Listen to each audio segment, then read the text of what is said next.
Welcome back to the cottage, everyone. It's time for more Gator. Esther's gone. There she is. You're stinky. All of you are stinky. Go take a shower if you haven't. Also hydrate. That's so rude. I am allowed to tell them to hydrate. Hello, little dirt chef. How you doing?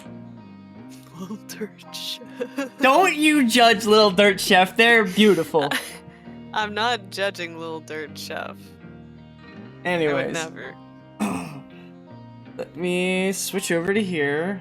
And then I gotta switch over to OBS because I gotta fix the audio. Because for some reason the audio's not coming through.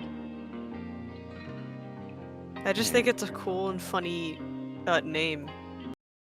There we go. Is that bad? Huh? It is a cool name.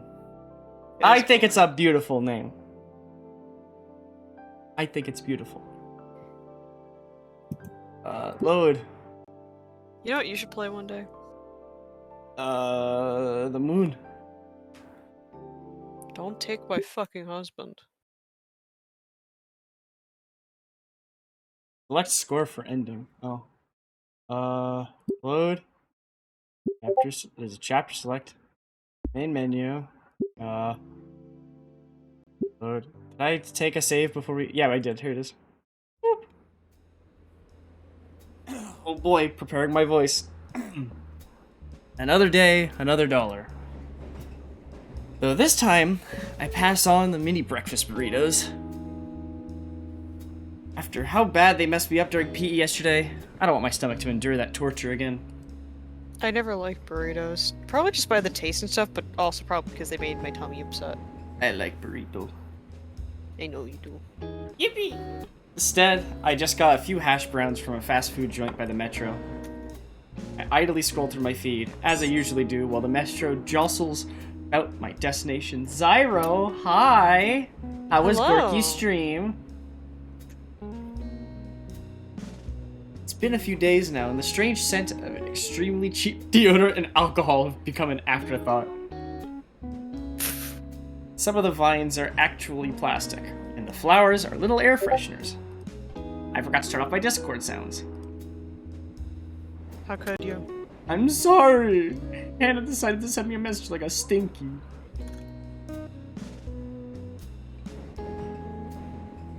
It's not actually something I noticed, more so witnessed when a pastor tried eating one. Some of the vines are real though. For some reason, they go untouched anyways. Maybe they're just not tasty? Vegetarians don't eat the grass on their lawns after all. Right? Huh. Gorky is very fun. I'm glad you enjoyed his stream. Gorky's a cool dude. He's just very, very tiny. Lovingly, he's short. Itty bitty baby man. I can't wait for Gorky to come into my stream and absolutely fucking annihilate me. Anyways, the lights have gone out. Someone just dropped a wrecking ball next to me. Must be Mr. Ferris. Hi again. Were you voicing this guy? I did. I forgot how I voiced him. The deep voice. Good morning, Ingo. Good morning. Has work been going fine? It has. Slowly, but I'm very thorough. I hate the idea of a place of learning not being an ideal place to learn. And I appreciate our talks. Your perspective has really helped me understand the student body more. You're welcome. Hey, have you given any more thought to the fashion thing? I have. Although I can't say I really get it. There's plenty to see everywhere if you just look around. Really? Like what? Well, like look at the girl on the other end of the car over there.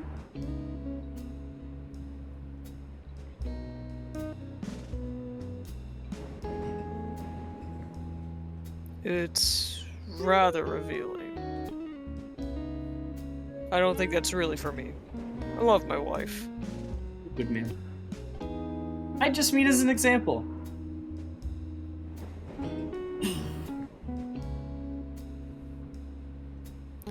Well, there's an event coming up. I could see about trying something new. What would you recommend? That's a good question. What would be good to use here? My inner eye, I conceptualized the coolest possible Ferris. The fresh machine is going full throttle. First, sunglasses. His eyes may be a little too far apart for that. However, beanie. Moving on. Big guns, fresh jacket. There we go, the coolest possible Ferris. That's so cool.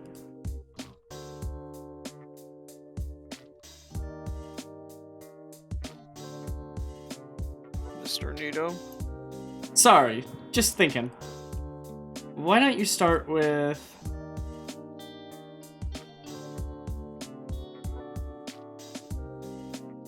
I think the jacket works best. I do think the jacket works best. Really now. That all sounds rather expensive. Yeah, they are. You know what? Try a gold chain necklace. A what? Yeah, just make sure it's appropriately sized so it doesn't look silly. It would go a long way, and they're pretty cheap to get. Well, alright. I'll take your word for it. We sure talk about fashion a lot, though. Is that really all everything's about these days? Oh, of course not. What do you want to know about? What's YOLO me? I've heard that term thrown around recently. That was like 5 years ago. Oh. Mr. Ferris And and that I... was the... Mr. Ferris and I talk more contemporary urban slang till you arrive at our stop.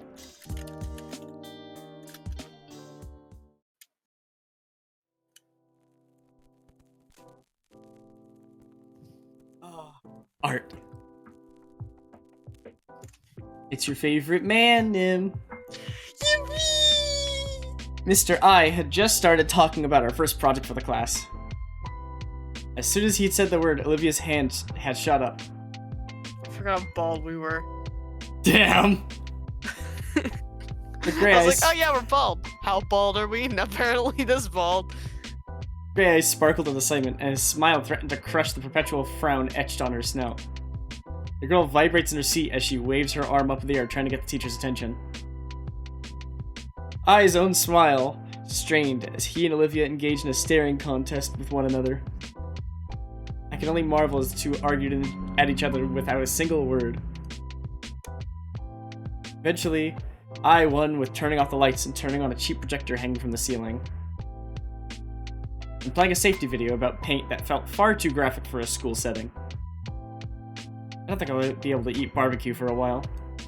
What? I don't know. Thoroughly defeated, Olivia crosses her arm and pouts in her seat. And that... And Oh, sorry, that's you.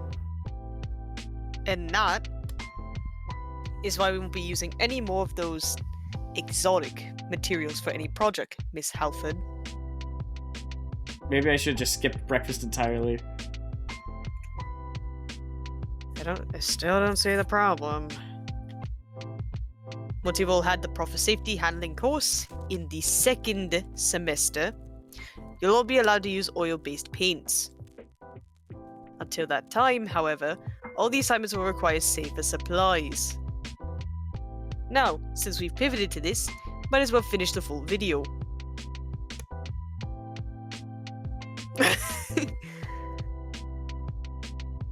The grumpy Gator holds her hand to her throat, mumbling to herself as she grabs a metal flask to drink from it.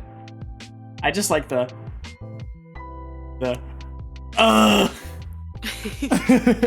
There needs to be an Esther version of that.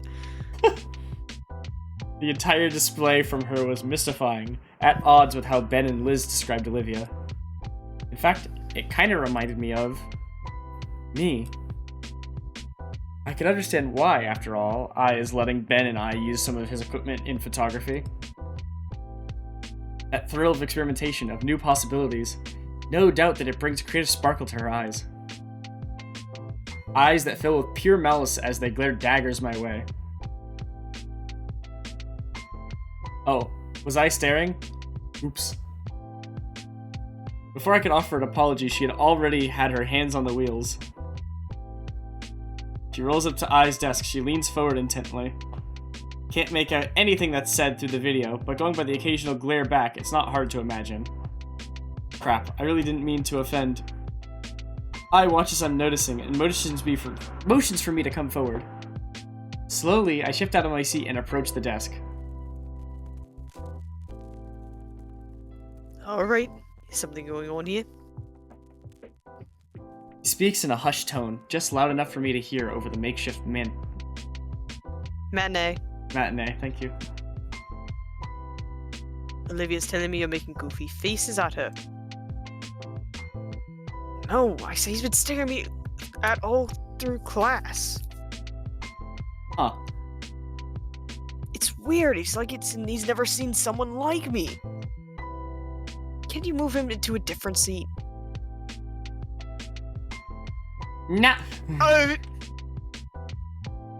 Now hold on there a sec, Olivia. Let's not get ahead of ourselves. I'm sure this is just a misunderstanding. Mr. Ionican. Like she's a different person here. She fishes out a canteen of water and brings it to her mouth. You're given a lot of leeway when it comes to the seat assignment, but you're asking for something like this? I want him to leave me alone. Sips again. What's that about? Well then, Inko, you tell us. What's on your mind? Can't have disagreements between classmates this early in the year. I'm confused. I didn't know there were any disagreements between us. Well, sometimes it's the little things you do that you don't even think about that affect people the most. Anything that come to mind? Shake my head. Olivia's glare doesn't diminish away from my field of view. I mean, I've been a bit curious about her since we sit next to each other, and I'm friends with some of her friends. We all sat together at lunch yesterday. Ayadakan nods to himself thoughtfully.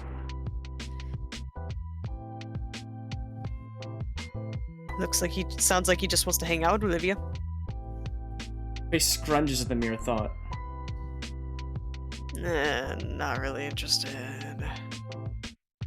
He's distracting me from classwork. I want to watch the video without being gawked at. Sorry, I didn't mean it. Does that resolve the issue for you, Olivia? No, I don't want somebody in this class. Takes another sip, but ends up turning the canteen upside down. All out.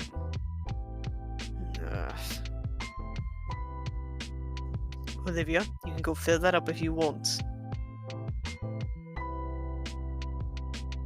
You won't be missing anything. The video's nothing you don't already know, I'm sure. To answer chat, yes, I am enjoying the game. Very good game so far. I like Gator Lady. She funny. Olivia eyes me suspiciously and slowly moves out the door to the nearest water fountain. Ayadakan sighs. Hey, thank you for the follow. Welcome to the cottage. You still need to do the follower reward.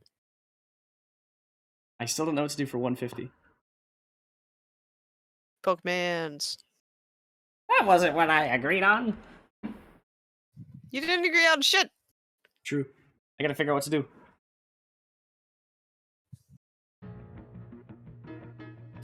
Alright. Leans back in his chair with his arms resting behind his head. Inko, I told you yesterday if the air needs clearing, to do it yourself. Now she's in a mood because you were staring at her like a weirdo. That's fucking rude. And here I thought you two would get along. She even gave you that sketch she made of you. Truthfully, I'm impressed. But here we are. Damn, I have to drink. Hold on. Hydrate! I made a sound for. I added the Minecraft drinking sound so that I would know when it happens. Good. So you're welcome. I hope you. that came through on the stream. I cannot hear it because I have it muted, so I don't hear myself. Oh. Well, it seems to have worked.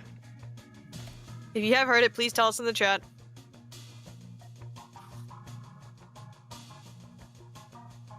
What's going on, big guy? Alright, I went through. Cool. Yippee! Now you all get to hear me drinking my Minecraft water glass. Again, sorry. It's been a pretty busy few days. Mm-hmm. Yeah, I've gotten into a cool friend group. We're all gonna sit together at lunch. Olivia's there too. She didn't say much, but I got her a soda. Don't know why she's so upset at me. It's nothing personal, Inko. It's just the personnel kid shoots you. It's not? She's reticent, especially when it comes to change. What does reticent mean? You fucking tell me. I guess it just means like hesitant or not as receptive. Hey Siri, define reticent. Reticent means not revealing one's thoughts or feelings readily. Okay, Yeah. so Sundara. Yeah. Also, yes. Ah! Congratulations, you caught me. What ball did you use? You used a... And then what's the all red ball called? A Pokeball? No, all red with like a gold like stripe on it. A Cherish Ball? You say it like I'm supposed to know this. I'm sorry. I don't fucking... You're gonna learn soon. Hold on, I'm gonna fucking check the files. I don't need you. I'm gonna check the files and see what they're called. Yeah, if it's the event one and it's all red with like a black It's stripe, or like a red It's stripe or Cherish Ball. something. Yeah. Cherish Ball. If you spoke to her at lunch period too, I can see why she can be wary of you.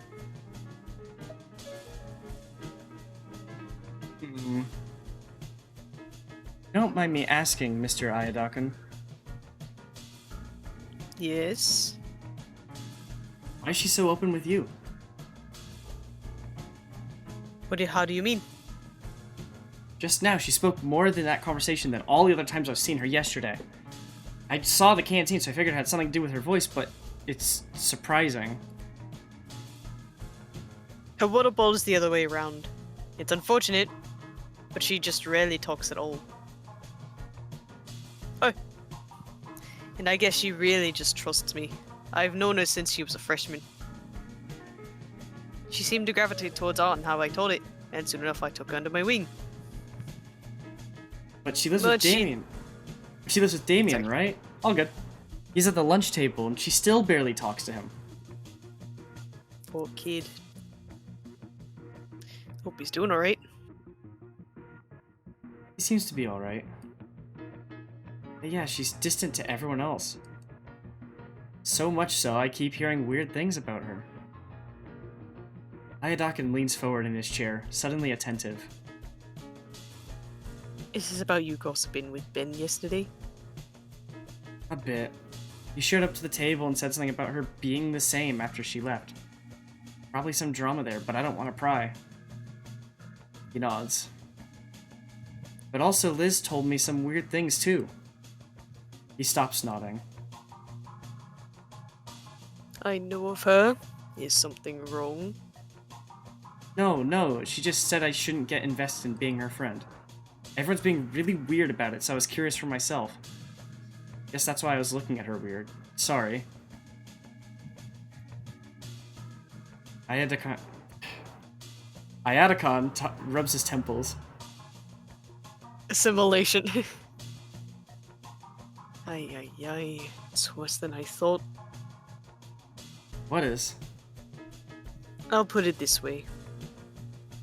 You've met 3 people that know Olivia, other than me.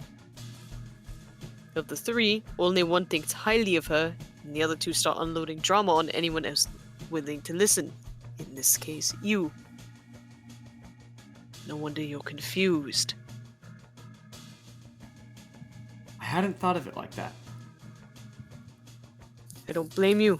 You shouldn't be involved in anything stupid. High schoolers, you know? I guess. Ayataka inhales, collecting his thoughts. Important question then. Do you really want to be Olivia's friend? Huh? I mean, I guess. A judging eyebrow is raised my way. Are you really? Or just curious about her? He seems pretty serious about this. Yes, then. Olivia returns to class and rolls right back up to the desk. Back. Have you changed his desk yet? Ayataka nudges his head towards me expectantly, prodding me on. I'm sorry I distracted you during class, Olivia.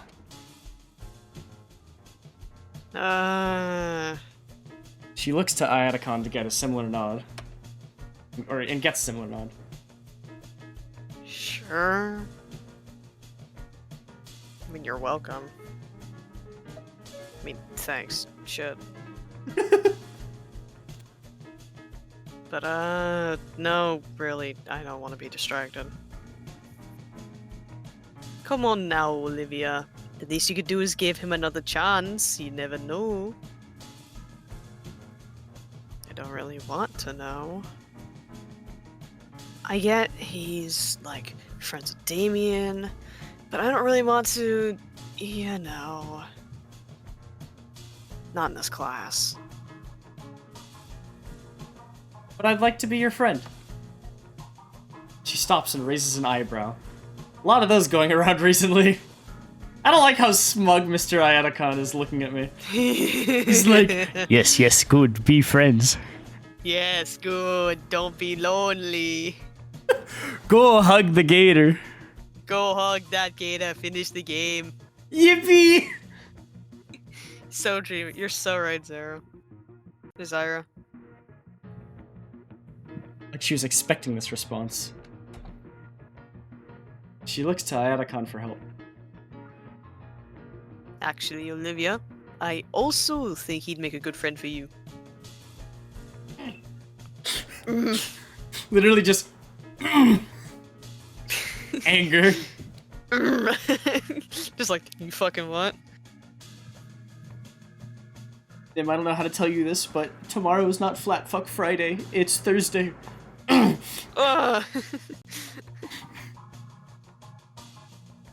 What? His words were like a battering ram. I'm simply saying to give Ingo here a chance. I could almost see the imaginary bulwark she hid behind slowly crumbling from what Ayataka was saying. You both are quite similar at heart, though you may have different methods. Perhaps you'll find something. You'll find some compromise behind cynicism and that naivety if you work together.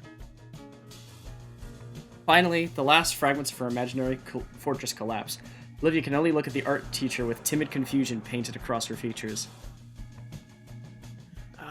Well... I don't... Are you for real, Mr. Ayataka? I am. He's actually another class of mine. I've seen him. He's passionate and about his camera like you are with the brush. And I do expect great things from him. Okay. Sorry, I really thought, Oh! Oops, she accidentally bit her tongue. Her mouth is clamped shut. Just my opinion. You can make your own choices, Olivia. She nods furiously. Oop, movie's about to end. You two should get back to your seats. Be good here.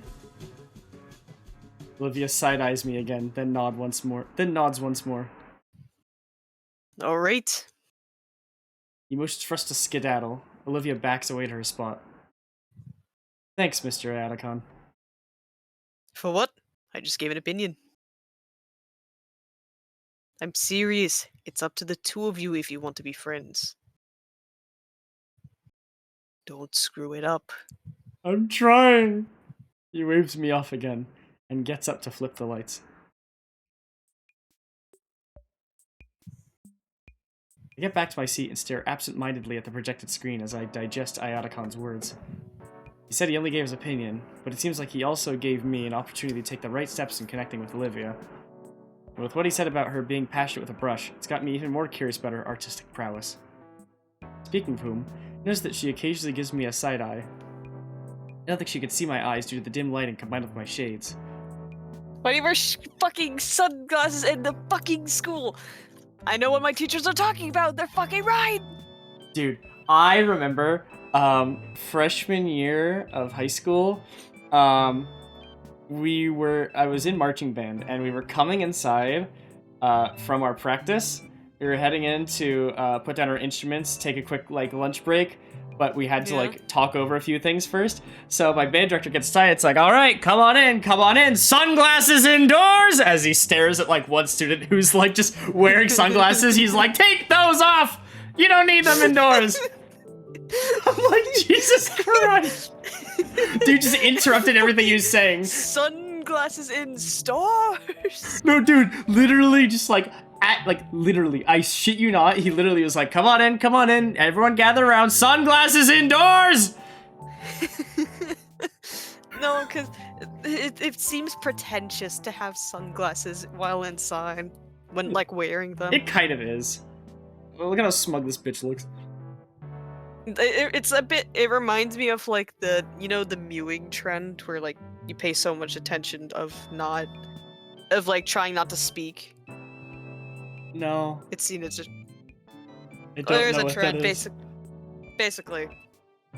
Mewing or something like that. Is where you have to hold a face position for a long period of time, but you can't talk during it. So kids will typically do that, but it's seen as incredibly disrespectful, as they would rather uphold mewing than speaking to their own teacher. Whack. Yeah. It's fucked. Whack. She stares at me with a sense of strange curiosity, almost as if she's trying to read me from my face alone. But from what I could tell by her facial cues, she seems confused and almost shaken up. It's like that face. It's like she wants to say something, but keeps backing away at the last second. I guess her mind is also jostling around from my Iadicon's words. Teacher flicks the light switch. I can feel my retina burning from the bright lamp lights, even with my sunglasses. You have sunglasses! Gonna fucking scream. Alright, normally in your first week we'd be doing something simple, like a color swatch wheel. However, I think you could all manage something a bit more advanced. Pop quiz! It's the FCAT, everyone. Nah! The Gator Girl's head whipped up at the word advanced. You never had the FCAT, that's right. The FCAT is a elementary school test that you have to take. We did star testing. It was basically a decider if we'd move up a grade level or not. Fair enough. We did star testing, which is pretty much the government being like, is your school actually teaching you things? Oh yeah, it also is that too, but it doubles as your fucking grade passing. Yeah. It's the Florida. It's FCAT. F stands for Florida. I forgot but I know the T was for testing. Florida Cat Analyzing Test. I would not be surprised if A was also for analyzing, but I don't remember what the C was for. Could just be for cereal. I don't know. Comprehensive assessment test. Yep, there we go. Right. Whatever Olivia was thinking before regarding me, it seems to have been forgotten. She focuses almost entirely on the teacher. I mean, Mr. Iadicon is hot. Mr. Iadicon holds up a stack of paper for us to see. First things first. I'd like for you all to fill out these topic sheets so that I know you understand how to safely handle oil-based paints. Don't eat the oil. Last thing we need is another burnt down classroom. Huh? I mean, they are oil-based paints, but... Ugh. The way Ayataka says those words makes me imagine some pretty horrible outcomes. Once you finished your sheets, bring them to me so I can review them. I'll be giving you the permission sheet after I know you lot won't set yourselves on fire or poison yourself. The Allosaur guy in front of me hands back the stack. I take the page from it before handing the rest to the Diplo girl behind me. My eyes scan over the sheet. What grade of mask do snouts longer than 3 inches require? A realization hits me. I didn't see the first half of that video. My eyes scan over the page, and I groan to see questions I have no answers for. All of them pertaining to dinosaur anatomy. Racism? The art teacher looks directly at me, and then to the side. I try to decipher his meaning, following his eyes. Oh. Turn to my seat and lean closer to Olivia. Hey, What? What now? What? What is it? I'm not gonna let you draw me. what the hell? Looking at her paper, I see she's already answered all the questions I couldn't. I show her my own page, tapping the upper section that was still blank.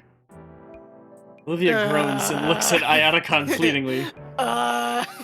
All she gets for her troubles is a thumbs up! You got this! You got this.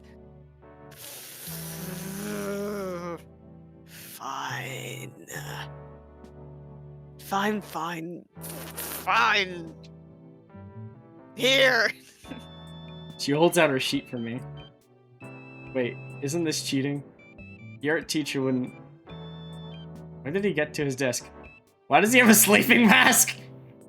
When I look over the answers, I can still learn the safety procedures. So what's the difference in the end? That must be what he's thinking. Either that, or he doesn't care. I copy the words from Olivia's sheet, doing my best to at least rephrase them. Some of my classmates are already walking up to Ayataka's desk. He's barely reading the pages, not even taking the sleeping mask off! Me for real, holy shit. Thanks, Olivia. Whatever. Olivia finishes her page in a few seconds and wheels herself to the desk too. The last answer I'm fairly confident on. Like what flashpoint means. I get up, go to Ayataka's desk, and set my safety assessment down. Good. Here's your permission slip to use the hazardous paints. You didn't even bother to look over my worksheet.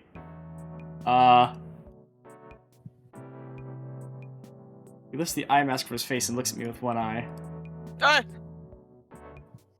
What? Most of that stuff doesn't apply to you, Inko. Just don't drink the paint or get it in your eyes and you'll be okay. Yes, Mr. Ayataka. Attaboy. Now go back to your desk and wait for class to end. Tomorrow I'll be starting you on all the something simple. Like painting a cube. Or a ball. I had to fight demons in my head. Yeah, Hey. model dodgeball painting. I was like painting these nuts. You're gonna be painting balls. Yeah, model dodgeball painting. The eye mask drops down and I return to my seat. Clock reads 5 minutes until lunch. Olivia's back to leering at me. Considered what I should do or say, some sort of icebreaker. Mr. Ayataka said we're similar, and I could I could see some of what he means. But I'm a photographer and she's a painter. She wears short skirts, I wear t-shirts, she's cheer captain, and I'm on the bleachers. So a cubist and Dadaist walk to a bar. Dadaist. Dadaist?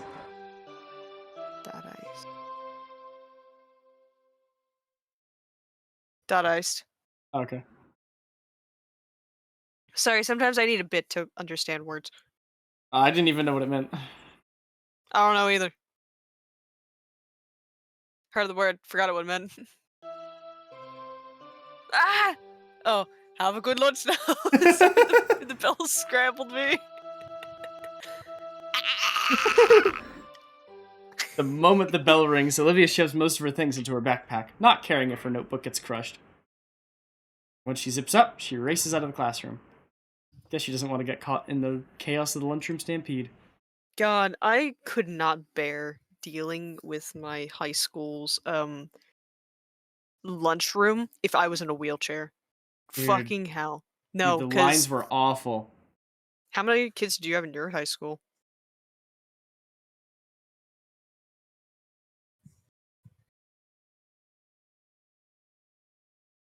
Cause my freshman year in my high school, we had 3,000 kids in one main building, I think. Jesus, Or in we the only entire had school. 2,000. We only had like 2,800 in the whole school. No, in the entire school, I think we had 3,000 kids, and then for my second school, I think we also had like 3,000 and maybe then some more. God damn.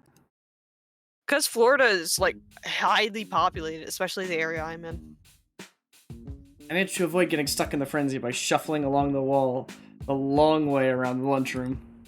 It's a bit longer, but at least there's less risk of getting used as an improvised meat club. Hey, why don't I just go through the courtyard? It's right next to the table. Ah! Can I unbind right click? Damn it. Next time. I don't know. Actually, when I was in New Jersey. For that Yo, one enable year- saucy images. Let's go. Holy shit! Not on stream though. Yeah. Next time.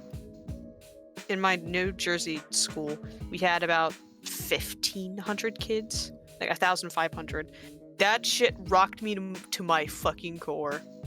It Fair felt eerie that the school was so kidless. Ugh. Hey, is there a palm tree or something by the table now? Never seen it with a trunk that's green. Oh, it's what's her face. I get around to the last of the crowd approach the table. David's here, chowing down on the sandwich stacked with various meats. And like yesterday, Olivia's already at the table. Hey Damien, you seen Liz? Thought she was joining us for lunch. Without a word, Damien points to the palm tree next to us. Oh crap, that's no tree. I look up to see Liz's head in the rafters prodding at the vines in the ceiling. The ceiling was a lot lower in the computer lab, so I could tell as easily, but that neck is long. Hey Liz. Hey Inko! Couldn't see you from up here till I heard you. Well, I guess I'll go ahead and get my food from the vending machines again. This is why you gotta. I always ran to my lunch period. I always ran Me to too. be the first in line. Me too. Literally, like I was at my fourth period, I would pack up my bag, or third period if it was a Wednesday. Pack up my bag and then just fucking book it. No, I did that too, but by the time I eventually went to live with my dad, and it was for my junior year of high school, my dad just made me pack lunches, and well, chef's kiss, loved it better than fucking running for my lunch. But I miss school lunches. I was the dumbass who went for the plastic ass nachos because I was like, food. No, I love school lunches. I loved my school lunches, but it was easier for me to have a bagged lunch for my dad. Fair enough. It also means I could eat in my job. True. Making my way over the vending machine, I do the same song and dance I did last time. Card swipe and a few button presses later earn me a couple cans of soda, 2 bags of chips, and a few candy bars. Like when the teacher asks if you brought enough candy for everyone, only now it's true. I head back to our table, the bundle of foodstuff in my makeshift pouch, and distribute them. Olivia gets her share. She doesn't say anything. Yo, Damien Pog! Pog! Oh! Damien. Aw, sweet! Why thank you, Inko. Damien, if you'd be so kind. Already on it. Damien cracks open a can of soda just as Liz lowers her head next to him. She's wearing a novelty soda cap. He then swaps the old can with a new one. It almost looks like he's swapping wheels on a Formula 1 racer. No, that actually makes a lot of sense, and I like that it could technically be classed as a, like, a fucking item that you need. I know, but it's funny. I love it. It's really funny, but it's a good accessibility item in retrospect. Thank you. No problemo. Liz's head cranes. I just. Liz's head cranes back up to the top of the ceiling to continue eating the foliage. So, Nico. Yo, Nico one shot? How's your day been so far? It's been pretty decent, I'd say. I'm mostly looking forward to photography since Ben will show me some good photo spots. Cool. I keep thinking Ben is a deer. Damien just nods as he continues to munch on his sandwich. I think he's zoned out about halfway through my sentence. Oh, and Liz helped me submit my contest entry. Awesome! Can always rely on Liz to help you out. Flattery will get you nowhere, Damien. Just saying the honest truth. Liz entered the contest too, right? Everyone must be trying to win the cash prize. Is it cash prize? The money's okay. He comes down with a mouthful of leaves. Her hands hold up a tray with each segment filled with a different sauce. But the real prize is having a submission featured on the Sponsor magazine cover in a featured article. How is she still articulate? Do you have any idea how great that looks on a resume? I love her so much more now.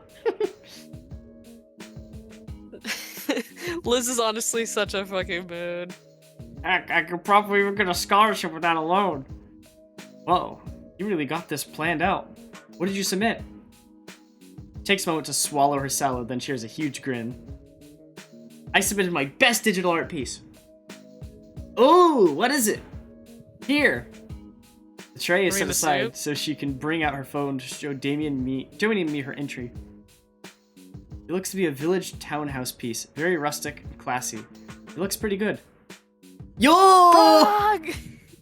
That's so cool! That's so realistic.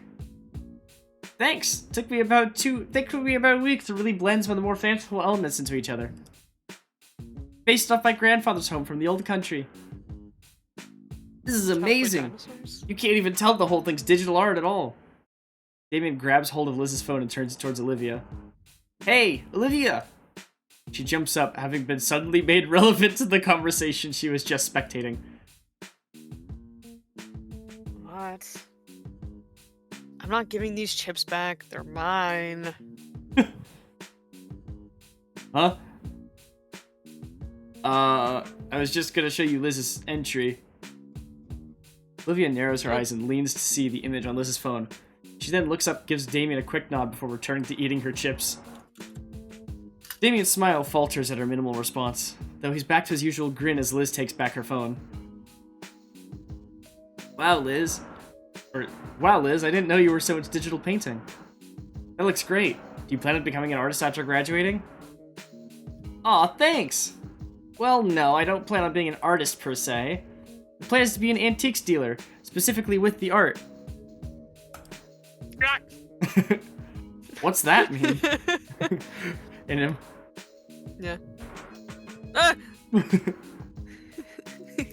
It means she buys the splattered canvases. Everyone just uses them for money laundering. Oh, shit. No. It'll be the real deal stuff. There's a real market out there for it. So I'm taking the AP business class. Use the school's prestigious art program. That's actually why I picked this place out. Menu jump scare! Menu. There's a real elite section of graduates from here. Oh, you're the school treasurer too, right?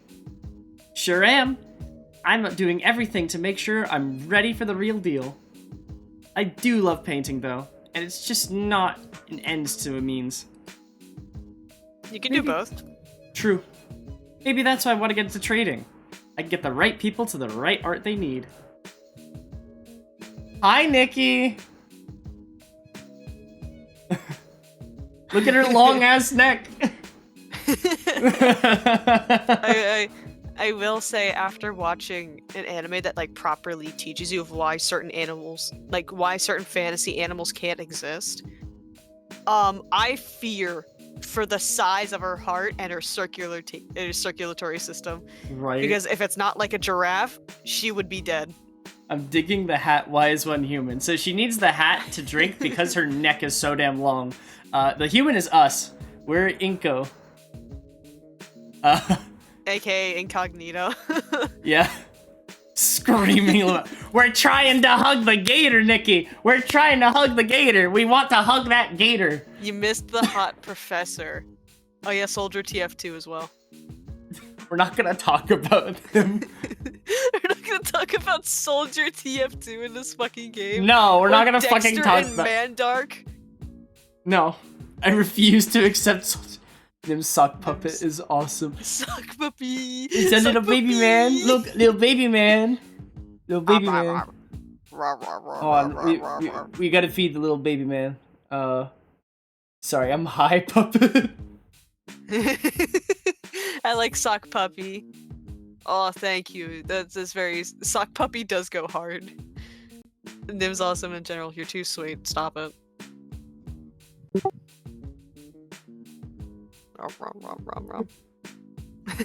Mom, can I have a sock puppy? Sock puppy. Sock puppy. That's just what Tiny Esther calls all the sock puppets. She would do that. She would do that.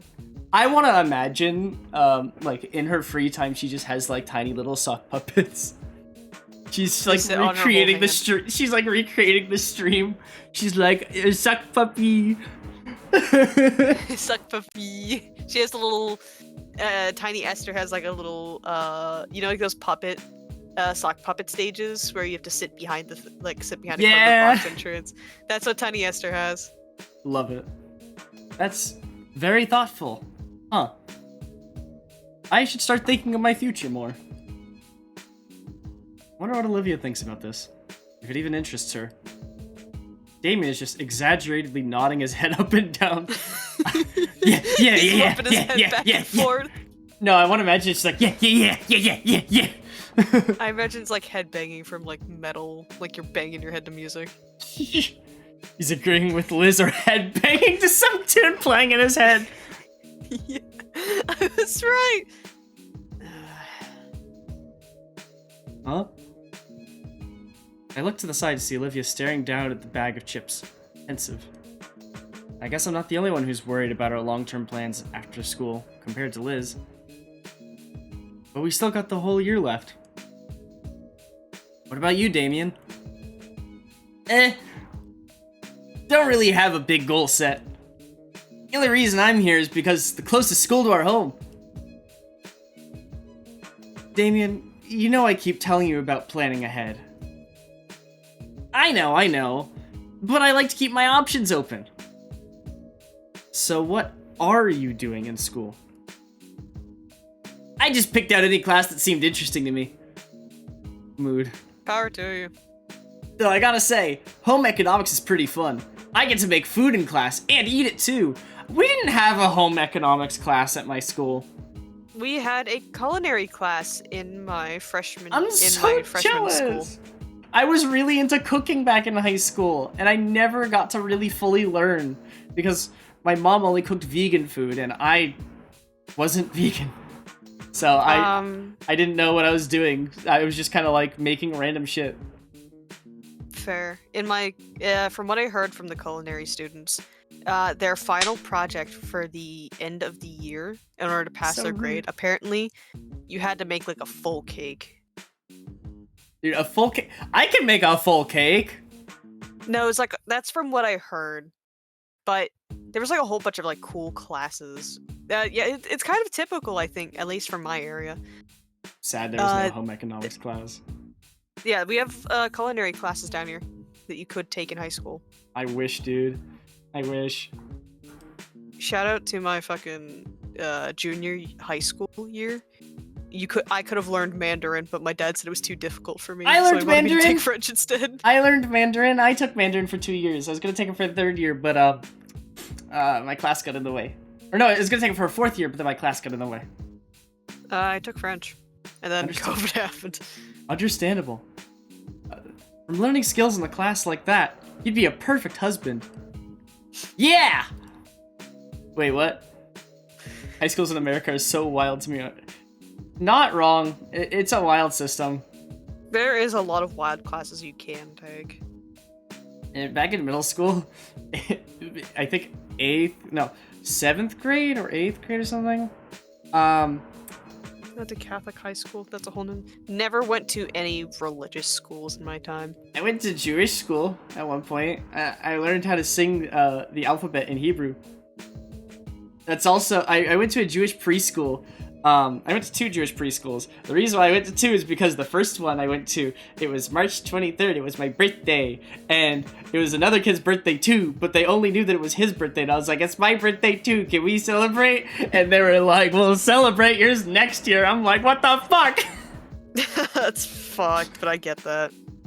And I told my mom and she doesn't believe me. She still doesn't believe me. She thinks I had a dream about it, but I know for a fact it happened. What I remember of my preschool. I have a different birthday kid, sorry!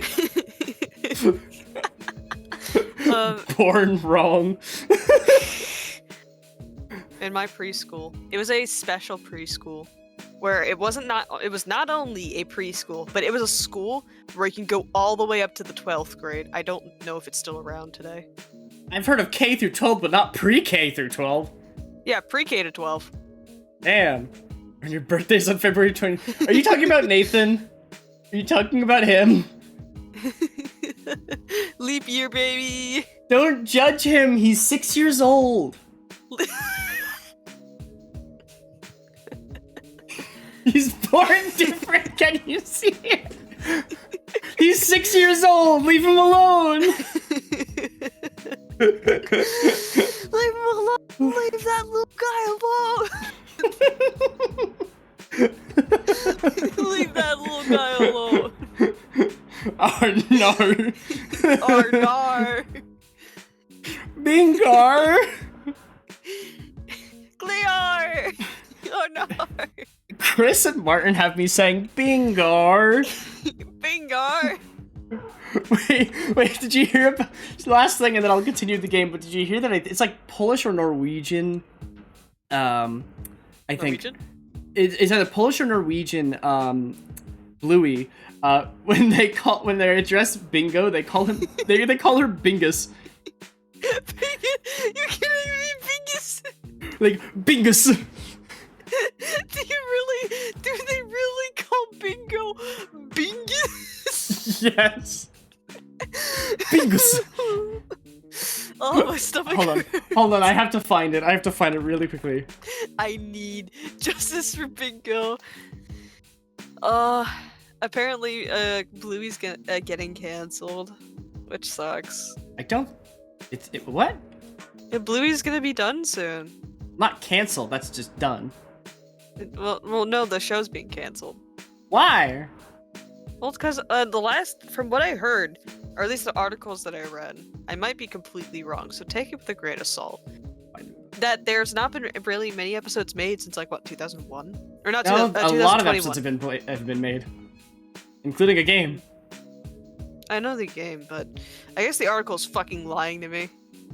They're getting a hiatus, but internet is blowing it out of proportions. Yeah, that seems about right. That seems about right too. Again, take it with a grain of salt, Nikki. Is the right Nikki to do it? Yeah. Yeah. Okay. That's Nikki. She's awesome. Hi, Nikki. I'm Nim. This is my little man's Nim. I'm Sunman. I'm son of Esther. He eats everything. I do.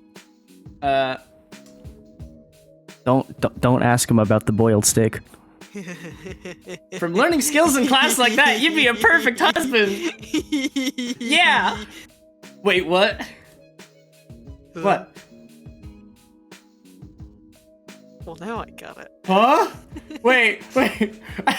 You'd be the perfect husband. Yeah. Wait, what? What?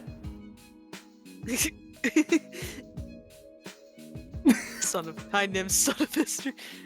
Zara, I've boiled a steak before. We're not gonna talk about the fucking boiled steak. But to get back to my point, that art contest. If I win and get that interview, it's an insane advantage.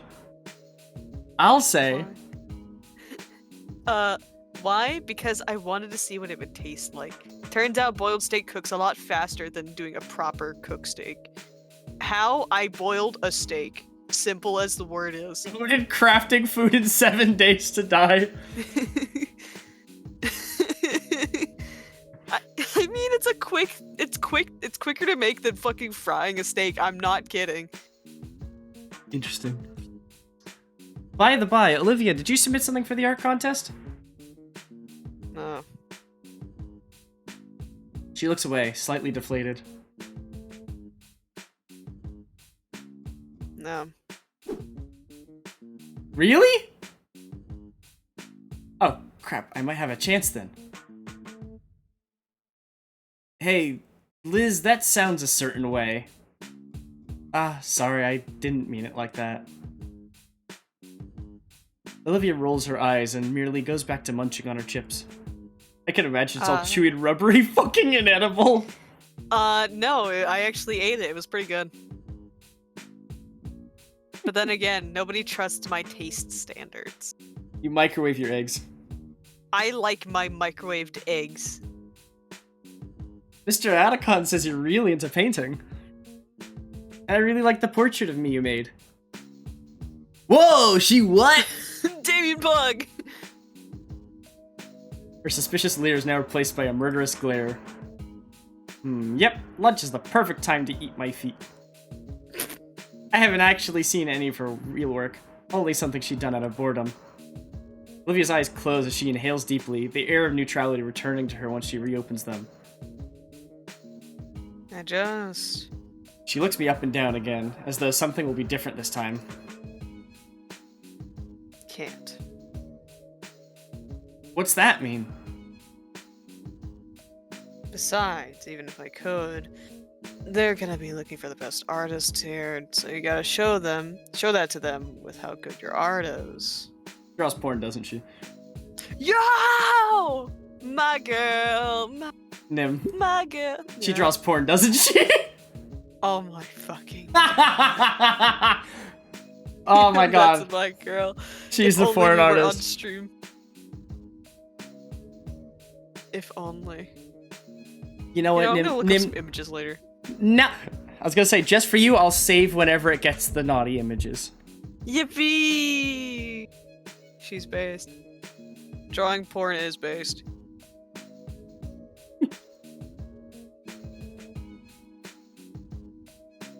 But I don't want them. But I just don't want them to look at me and feel like they're gonna have to give me a reward out of pity. I can get that. Damien's face is frozen mid-bite, his sandwich losing its meat integrity by the second as his eyes flick between Olivia and I. You can practically hear the blaring alarm in his head as his brain catches fire trying to connect the dots. I just want to be judged for my art and not... Olivia struggles to formulate the next few words, lets out a weary sigh. It would feel just undisturbed. How? Yeah, how?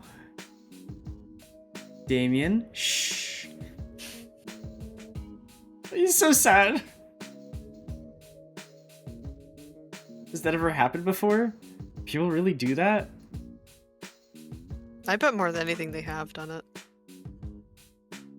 You weren't there for it. Well, I'm just gonna eat my fucking words, I guess. Some losers used to even tell me to take advantage of it. Why not? That was a bad move. Dude, seriously? Why? So I constantly get reminded of myself? So I can't separate myself from my work?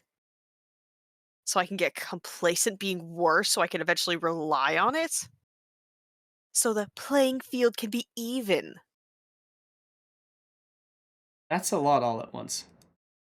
I'm not even sure I got all of that, but I definitely touched a nerve I shouldn't have. No, sorry. Olivia brushes her hair down. Look, I don't want to get awards and praise I haven't earned. I'm seriously not that good. I really wouldn't win. She sighs and takes a long sip of cola. Can I see some of your work? No. Man, she really shouldn't put herself down like that. I get it. A lot of the students here are crazy good at art. Some are probably better now than I ever will be. And they're just starting. It's pretty scary to think about. I mean, like that landscape of the city near the principal's office. Landscape? Hold on, I took a shot of it. It's pretty tough getting my camera out now with all the books I needed for class in the way. I let out the contents of my backpack, taking my treasured DSLR at last. After finding the shot in question in the menus, I turned the display towards everyone else so they could see the glamour shot. A freshman made that painting. Just from looking at it, I could see why it won first place. Told you it's hers. Yeah, Yeah! I drew that. Oh. Her name is on it, isn't it? My brain finally makes the connection with the signature on the mural. That was you? Is it that much of a shocker to you? Quite a bit, yeah. It looks amazing. I mean, it's whatever. Had to have some dumb guide help me out, so it isn't like the one who did it at all. So when you say you can't enter, is it because you already won once? Yeah, basically. She looks away from us, eating her chips in silence. I heard the expression of being one's worst critic, but I never expect Olivia to kick herself this hard. I'm mentally kicking myself thrice for just thinking over that. Just for thinking that last part. What? Something wrong, Liz? Did she bite her tongue or something? Why is she imitating one of those pitcher plants right now? Liz? What's with the look, long neck? Just surprised to see you in better spirits is all. You're making it weird. Don't make it weird. Yeah, it's been ages, Olivia. To think a Randy like Inky got you to open up all... To think a Randy like Inky... dying. I'm having a Damien Brand heart attack, broski! And then collapse on the floor, foaming at the mouth. Damien Pog! Damien Pog. To think a Randy like Inky got you to open up like this in just 2 days. There we go. He gestures to me. What'd you do, man? The girl in question freezes, Damien's thoughtless comments having thrust her into self-awareness. And she just leaves. Olivia, wait! He just says that out loud. Damien Pog. Damien Yes. Pog. He would do that. She's gone. Jesus Christ, sorry. She Phone startled me. did give a warning. Yeah. I was just excited she was making good progress. The rest of lunch we spent trying to talk about Liz's art process. Damon looked like he wanted to try to bring Olivia back to the conversation, but no one had any idea where she'd gone. Still, a part of me thinks she wants to talk. So why doesn't she? Sadly, a question for another time, as Olivia's departure seems to signal the end of lunch. At least Liz and Damien wave goodbye, leaving me to clean up all the trash on the table, including everything I'd removed from my backpack. Darn it!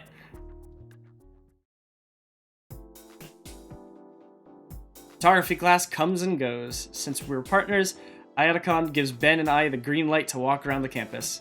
Ben shows me to his prime photo spots and such becomes my impromptu tour guide.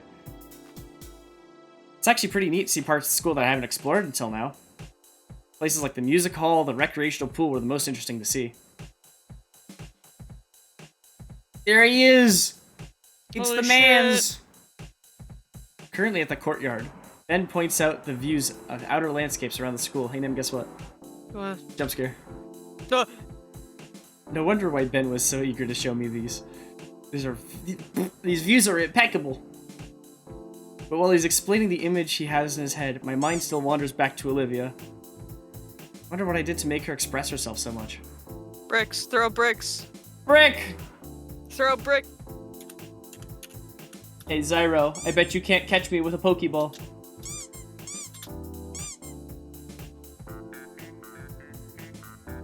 Brick. Brick. Inko. Inko. Nah! That's a hit. Ultra Ball, nonetheless. Oh, Yeah. Ultra Ball, no less. I'm Damn. upset about my fucking Master Ball. Context, I threw a Master Ball at Pink and it fucking missed. Huh? I was asking if you'd be available sometime during the weekend to take photos. Oh, I'm free on Saturday. Excellent. We can meet up back here. Sounds good. As we head back to class, I begin to think if there's something I can do in history class. Mouse skill issue. Fuck you. Hello, Miss Pauling. It's Miss Pauling! Sorry, Miss Prockling. It's Miss Pauling! Back in history class, Miss Prockling continues prattling on about.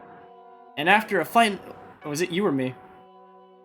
You were Miss Prockling.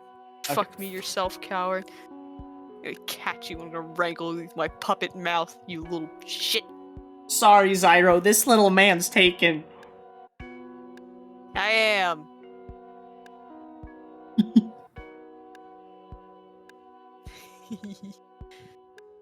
After a final offensive that left the entire city of Triceratopus...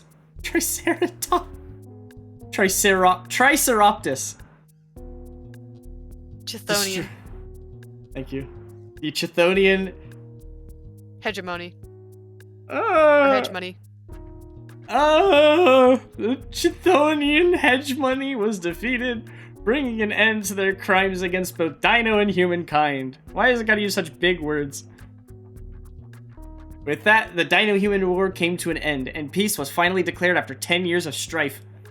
Of course, there was a matter of rebuilding and dousing all those fires still burning, as well as what to do with all the bodies, and... Yawn. Should probably care more about Prockling's lectures, since history has extremely strong cultural connotations, but man, it is boring! I love history. I'm not the biggest It's one of my history best fan. subjects. Ahead of me, Olivia has returned to her sullen, defeated gloom. She's not glaring back at me, so she's probably over whatever that was. Or she still doesn't know I'm here. Boy, that'll be entertaining to see. Assuming I don't end up with a mechanical pencil jammed through a lens. Other students are similarly bored, only occasionally marking down something whenever it sounds like it'll be on a review sheet at the end of the week. There is, of course, no more note passing today. Miss Prockling's effusion yesterday must still be on their minds. There won't be any more chances given, and even though she doesn't seem threatening on her own, the consequences would be dire. History's nice, but damn, the classes were boring and I'd forgotten everything. Yeah, it's like, if they made it more interesting, I probably would have paid more attention, but I didn't really care for it. I've got a good enough memory to remember shit with history, so that's why I was good about it. I also was very interested in Civil War history. Understandable. It's... which, like, who's interested in Civil War history other than old white racist assholes, and then fucking Lee Everett, a man from Georgia, raises his hand, who is not white, but taught him Civil War history. I also joined that. Especially if she can call Solly over here like her own personal enforcer. There's simply no getting around it. This is just a period we'll all have to sit through. There isn't even any solidarity to be had in our shared misery. Mexican history is great, so many cool stuff. I'd love to learn more about it. We I only did know not learn that much. I only know shitty American history. I learned of American and European history, as I know- well as I know a little bit of some European African history. history back then. I know a little bit of European history. Simply the reality of high school history class. The only saving Fucking grace is real. that she isn't stalking around the room looking for us to do something wrong. Instead, we're being lectured at. My hand mechanically copies down whatever she's written on the board. While I should also be paying attention to what Miss Brockling is saying, I'm more than certain that we'll be reading the exact same things in her heavy textbook. So my eyes wandered from her and the board, scanned over my peers, all equally as bored and feigning interest. Eventually, there's a bit of movement ahead of me. What's she up to now? Olivia folds a sheet of notebook paper back and forth discreetly, creating a deep crease. She then licks her finger and runs it along the crease and gently pulls. Paper rips along the seam silently. Oh, is she really risking it? What she even got to gain? It's just a note-passing game. Maybe she feels bad because she got caught yesterday. Oh boy. Olivia passes the note to her left. The student next to her raises an eyebrow, but surprisingly takes the note. And immediately passes it on without looking at it. One by one, my classmates pass the note on to the next. Nobody dares open the note, write something in it. I surreptitiously keep track of the note in the corner of my eye as it makes its circuit around the room. What the fuck does surreptitiously mean? Surreptitiously keep track. I guess to pay attention but discreetly. Why the fuck do we have these words? English language. Have fun. Thankfully, Miss Prockling's eyes are focused on the board when I feel a tap on my shoulder. I reach my ear as if to give it a scratch. The folded page is being pushed into my waiting fingers against my ear. As I feel an edge grind against my earlobe, I chew my lip, feel the hiss. What? As I feel an edge grind against my earlobe, I chew my lip to keep the hiss of pain contained. Probably unintentional, but a paper cut stings bad, especially on such a fleshy part. Fingers toy with the bundle of paper now at my desk. No one else had bothered with it. I wouldn't exactly call it an empty canvas, but there still could be potential here. There's a crumpling noise beneath my fingertips. Must have unfolded it while I was thinking. Looking at the sole doodle on the sheet, I see a pretty simple rat drawing with a very realistic hand next to it, giving a thumbs up. Yeah! Yeah! Holy There's plenty of shit. space this time. Miss Prockling is preoccupied at the front. I doubt she'd even notice. Temptation is there. I make my fingers itch at the real chance to do something fun in this sleep-inducing class. In fact, I have the perfect idea in mind that'll catch Olivia's attention. If that doesn't ruin everything, that is. She's not uncompassionate, but Miss Prockling has a lot less tolerance for horseplay in her class. Probably wouldn't get another chance. And going by Coach Solly's one-chance policy, and how these guys aren't even considering playing along, I bet it wouldn't be pretty. Kinda makes me concerned for Olivia. I could just hold onto the note and give it back to her after class. Heck, Olivia would never even know. I don't think she even knows I'm in this class.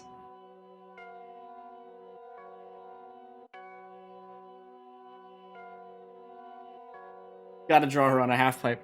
We have to. But I'm afraid we're gonna get her in trouble. Or we might get in trouble. Save! I'm drawing her on a Did half you- pipe. Okay. What's life without a little bit of risk? I wait for Miss Brockling to start a new tangent, make sure I have enough time. She Phew, just said Rainbow something Bagels. about the single consonant movement. Time to move. This is going to be basically a stick figure, but it's just a doodle. You could only doodle a photograph. I'm not sure what I mean by that. I also don't know how to draw a wheelchair. In the end, it looks more like an abstract depiction of a bow-legged T-Rex than what I wanted. Oops. It'll have to do. I check it over one last time, as if I had the conceptualization to improve. Ah well. Pass the note forward, careful not to notify the teacher. Olivia takes the note over her shoulder, once more not checking it. She seems to deflate a bit on opening the note. Probably because of all the blank space. Doesn't look like she recognizes what I did either. Maybe I should just talk with her about it after class? I don't know. It seems like an okay thing to do. She just passed the note again. What? Once more, the process student's taking the note, passing it along without looking at it. Although this time it's a little more collectively annoyed. Probably won't go around again. Why the heck would Olivia send the note around again? Nobody's gonna change their mind and draw something now. Is it desperation? Thoughtlessness? Whatever it is, the note's coming my way again. Once again, I take it, I confirm that yes, once again, nobody else wrote anything. However, there is a new doodle of a rat with a flamethrower from Olivia. Cute. I guess this time I'll draw... How about adding myself to the sketch of a half pipe? This time I'll just depict myself as a stick figure. No use trying to go outside my... No use trying to go outside my skill level for a note passing game. It's simple enough to do. I even included my sunglasses. Yeah, I'm liking this. Maybe I should also make sure Miss Prockley isn't looking my way. Yeah, she's not right now. I'm in luck. Alright, time to pass this on. Pass the note forward once more. I feel like we're gonna Olivia get pinches the note. fucked over. Olivia pinches the note between two fingers, still not looking back. I keep saying that, but I guess it's not weird. Why would you look back in that situation?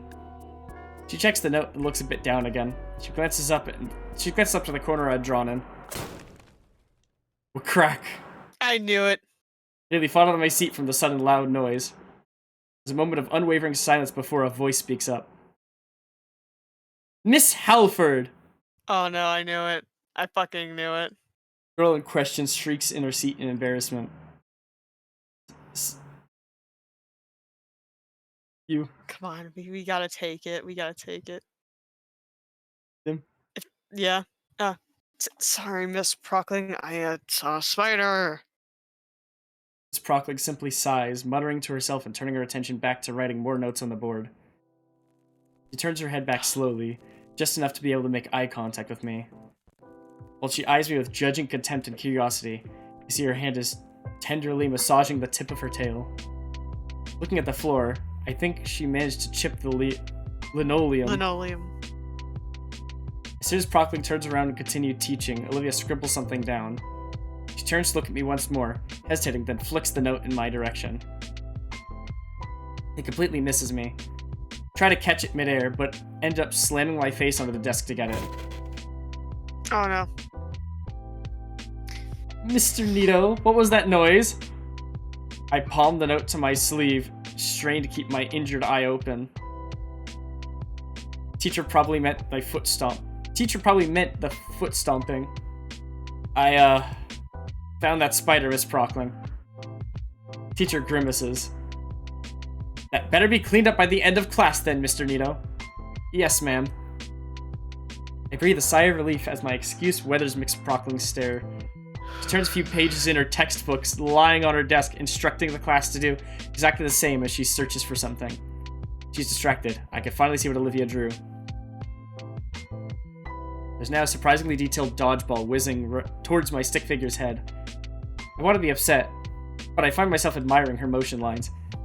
Seriously, she should be an animator. I mull over what to add, and settle on giving the large rat sunglasses as well. A few seconds later, he looks twice as cool as before. I look up to Olivia, pondering how to get it back to her when a sinister idea comes to mind. Her hood hangs open as it rests on his back. It's a tough shot, but... Dude, I used to do that. What you call it? When Martin visited, I kept on putting stuff inside of his hood. And he kept on noticing. So. When Martin visited, we had a pepper packet and I put it in his hood and he noticed it. He took it out, I took it back, and then as he turned around, I put it back into his hood, and one of the store workers at the place we were at was just like trying to hold back his laughter. I'm just like holding up my finger to my mouth and he's just like giving me a thumbs up. I still think my favorite though is after that, he found it again.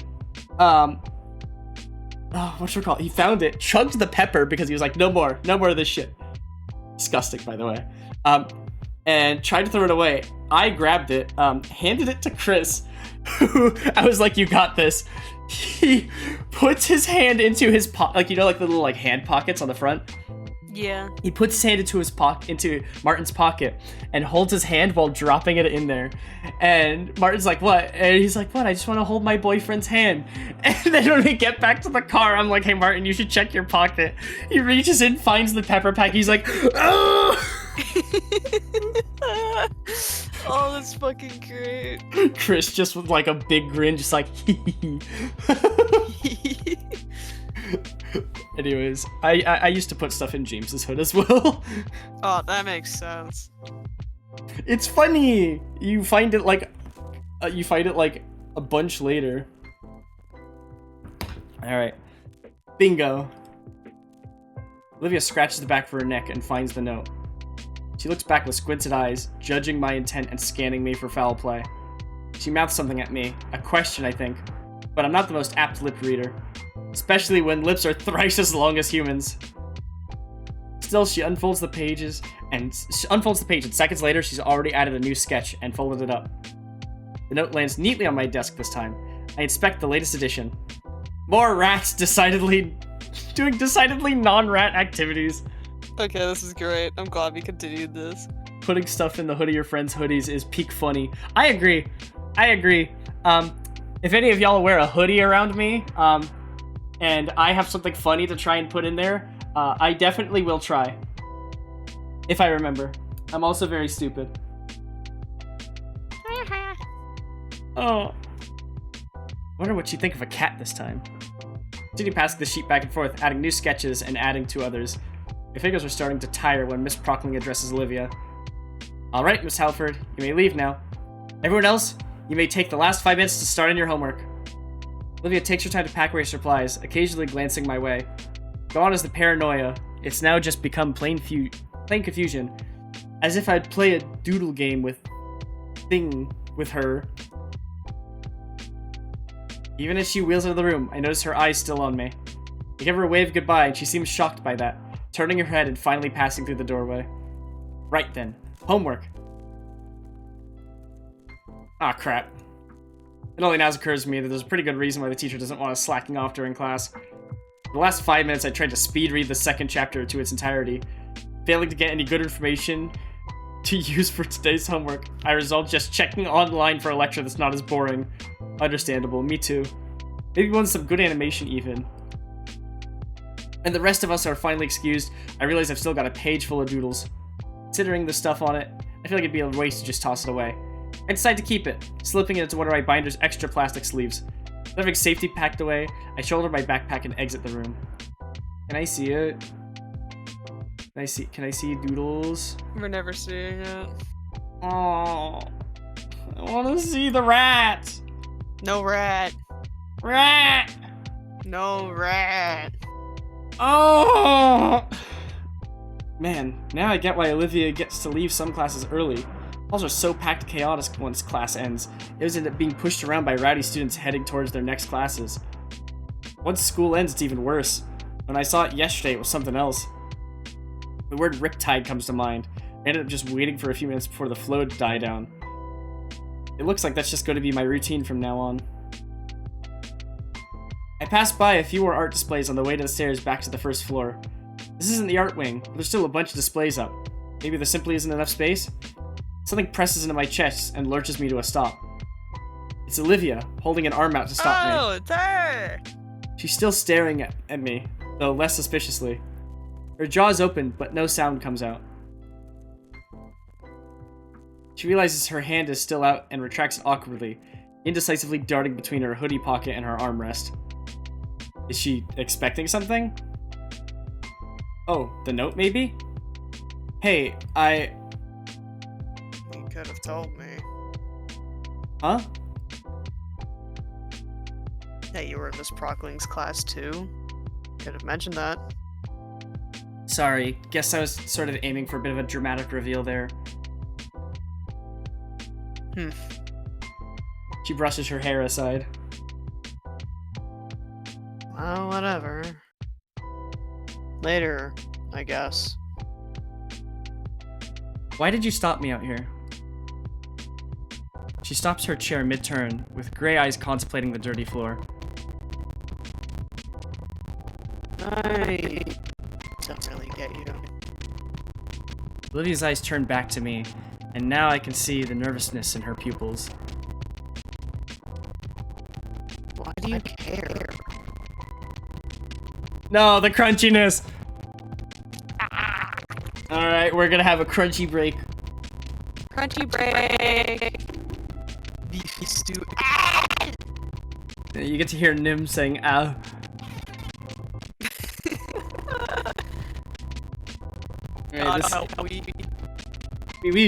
Alright, this has been the crunchy break. Hopefully it's been resolved by now.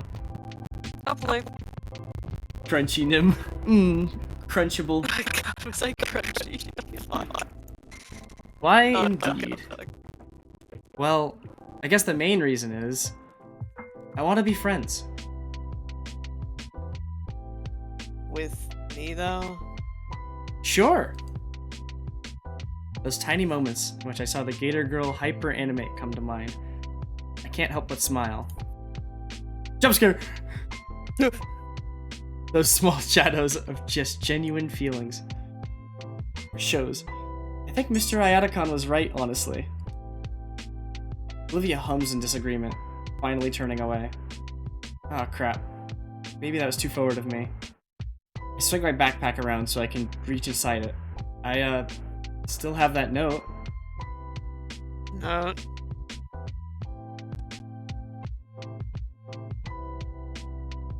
I was getting fucking blasted, sorry. Very good. What, with the doodles from class right now? Why? Just figured you'd want it. It was fun filling it out and all. Just as I'm about to pull my binder, the Gator Girl looks back at me and shakes her head.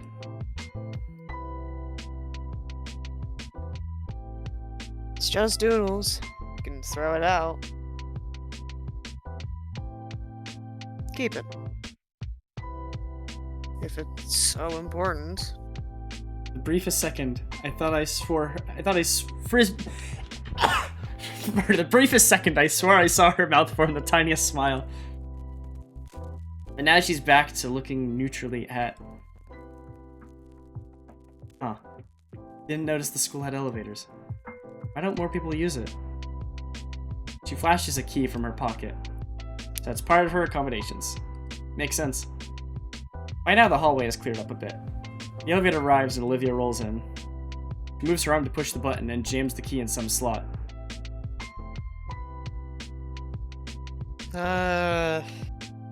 What's the look for? You coming? Oh! I slide in beside Olivia just before the door closes. Yo, it's transparent! Yeah. It's probably safe to catch your foot in just reopen, but man, this thing is ancient. There's an inspection certificate lazily plastered above the door from the side. It's covered in coffee stains and other signs of age. Is this thing really safe? Olivia shrugs. What's the worst that happened? Our legs break? She eyes me with a smirk. This may have been a mistake. Chunk. Yo, animation? Holy shit. My heart drops at the space around me seems to drop at for a split second. The sound of the worn elevator mechanics fills the cramped space.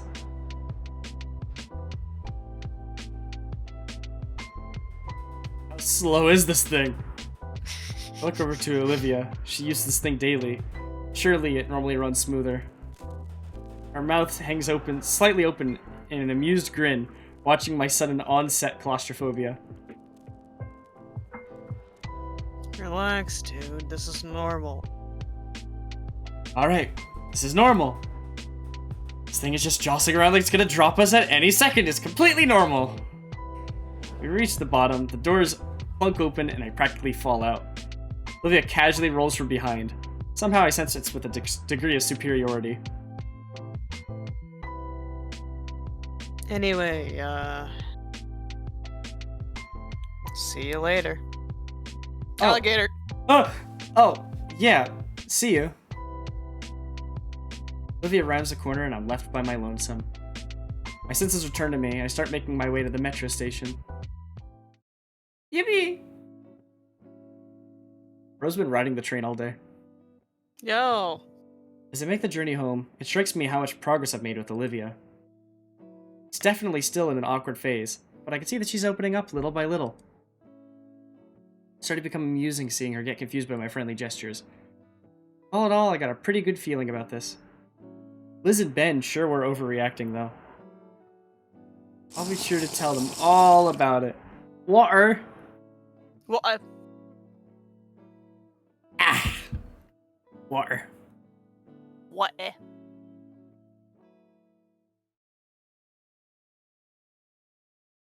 The week into September has come and gone. I'm finally acclimated into St. Hammond.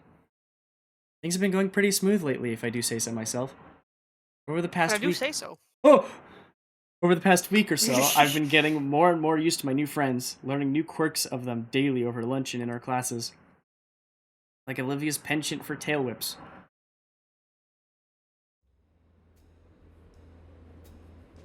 Sit on the metro to school, my foot comes up, prod a tender spot on my shin. I also learned not to borrow Olivia's stuff without asking. She usually tries to keep to herself, even when we're partnered up. But I do my best to play nice. Not to say she's being rude or anything, just quiet. More and more, I kind of figured that part of her silence was just nerves. Accepting the silent facet. Huh?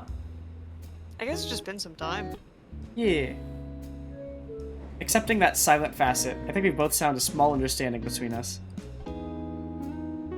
Enough that I think that she's starting to see me as a friend now. Among other things, Damien and Liz have given me their numbers. Or rather, Damien gave me both his and Liz's number.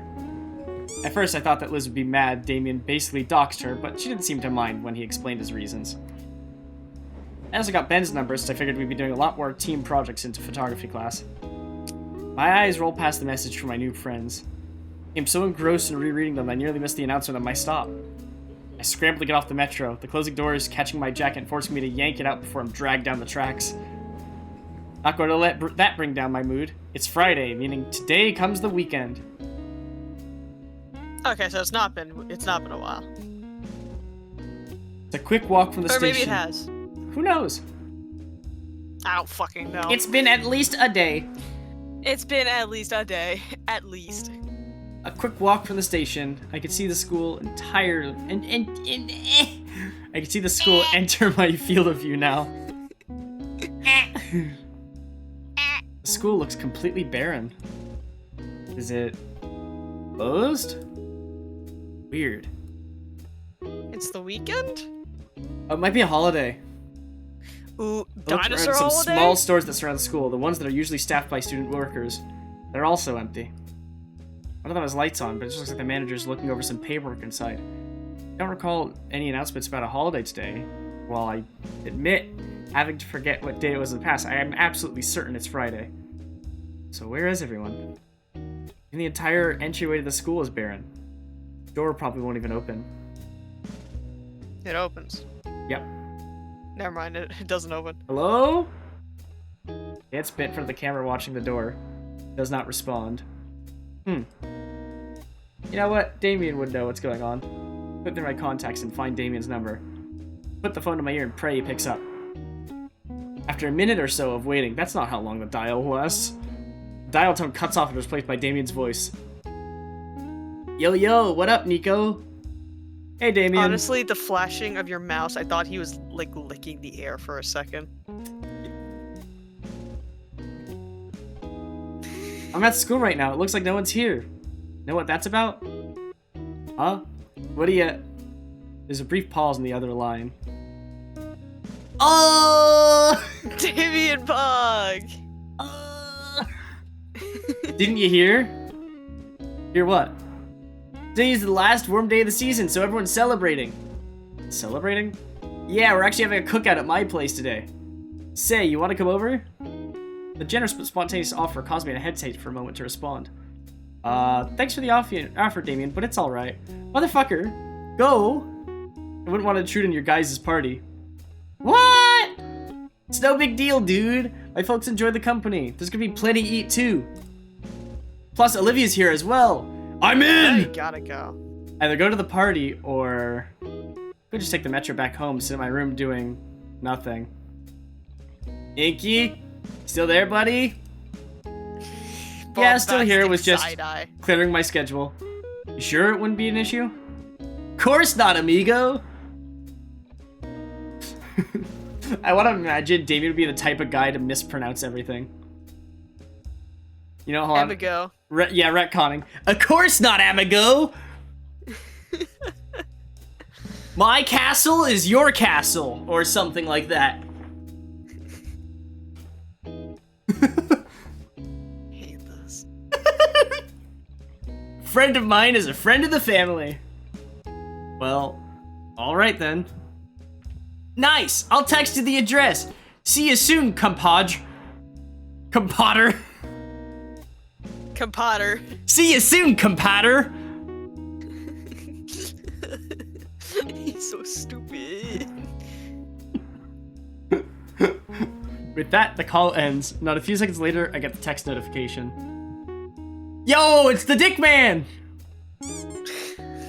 Oh my god, it's the Dick Man! Wait, I can type a message. 61193 Streeton Road. Go the long way around. The neighbor doesn't chain his dog, lol. Copy and paste on my Google Maps. Looks like he lives pretty close to the school. That's why he. Yeah. Of course, it's a little longer taking Danny's instructions, but I'm not about to try outrunning a loose dog with my fatigue. Google. Well, better make my way over then.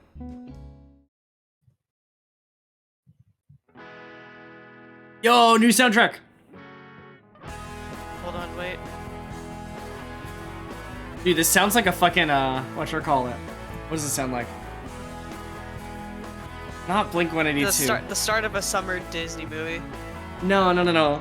Straight play to DVD or some shit. Sounds like a 2000 song. Summer Disney movie that gets aired straight to DVD or straight to the channel. No, I was gonna say, it sounds like a 2000s boy band song. Yeah. Not like a classic, like, love song, but, like, one of their second albums. I never listened to boy bands, man. You're missing out. It depends. I know. When I was younger, I made a fucking oath, like a rule to myself, to never get into boy bands. Yeah, I did that too, but now I'm just like, I mean, some of them kind of hit though. No, I never got into boy bands because the way I saw it is that there's just like well, one, I had to like the music, and two, if I liked the people enough. I don't really care much about the people nowadays, but if I like the music, yeah.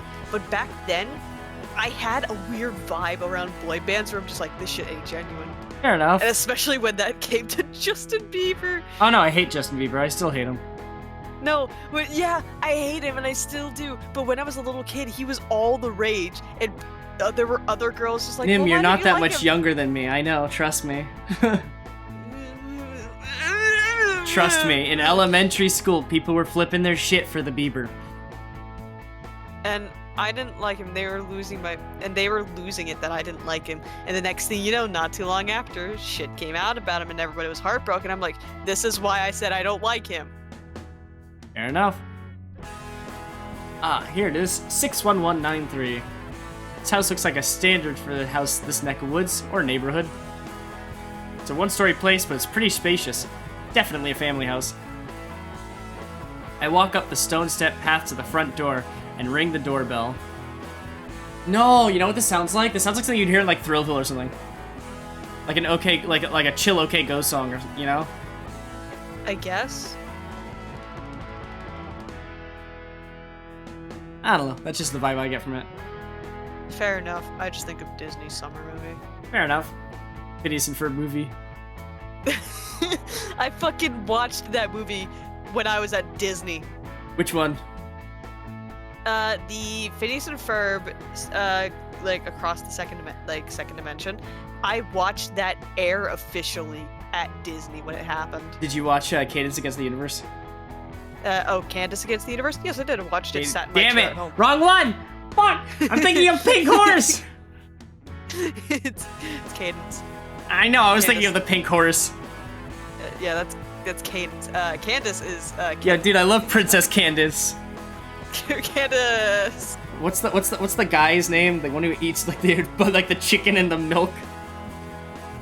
Jeremy Johnson. Yeah, dude. It's Princess Candace and her husband, Shining Jeremy.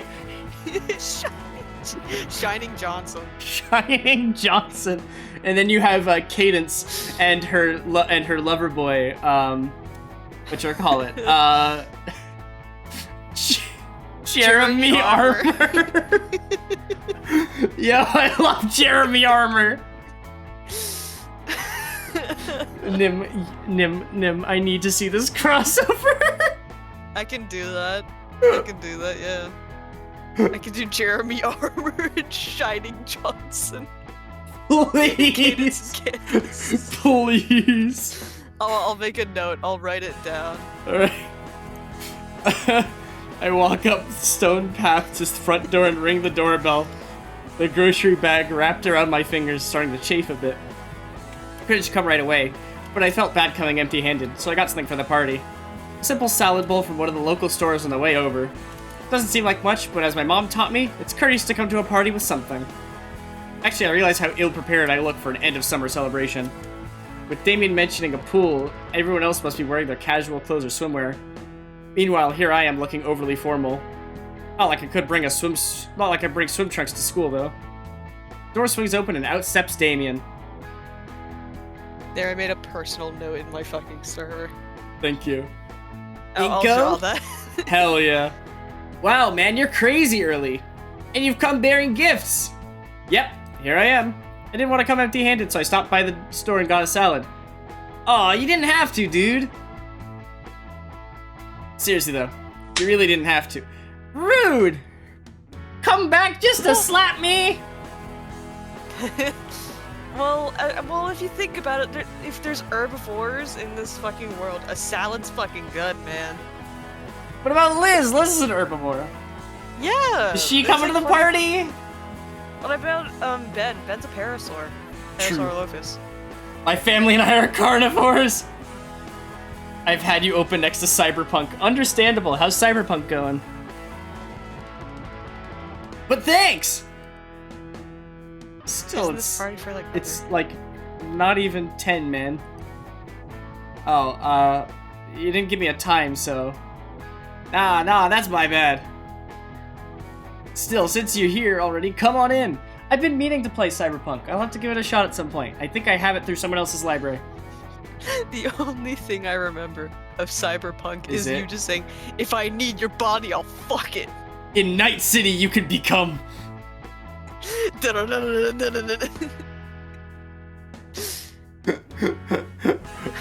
all I remember, is you prattling on about that shit. What's the worst thing to happen in Night City? Getting caught. I don't know if Allowing I that. should allow. Okay, I didn't know if I should or not. I have a rule for like... where is it? Yeah. That's fine.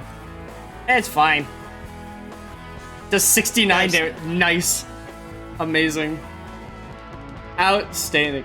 I'm like, I really want to like try the game at some point because it seems like it's really interesting.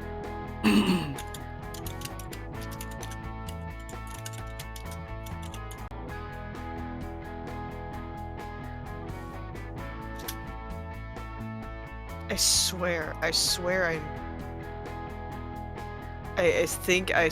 I know it. Damien's Actually, shirt. So much more character role-playing than I expected. It looks like a Star Wars shirt or something. No, it looks like one of like the Power Rangers dinosaur symbols. Understandable.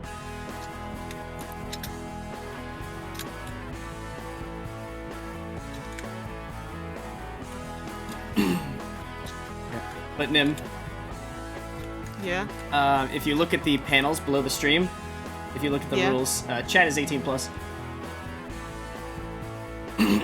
I can't see that shit on my. I'm looking in the mod view.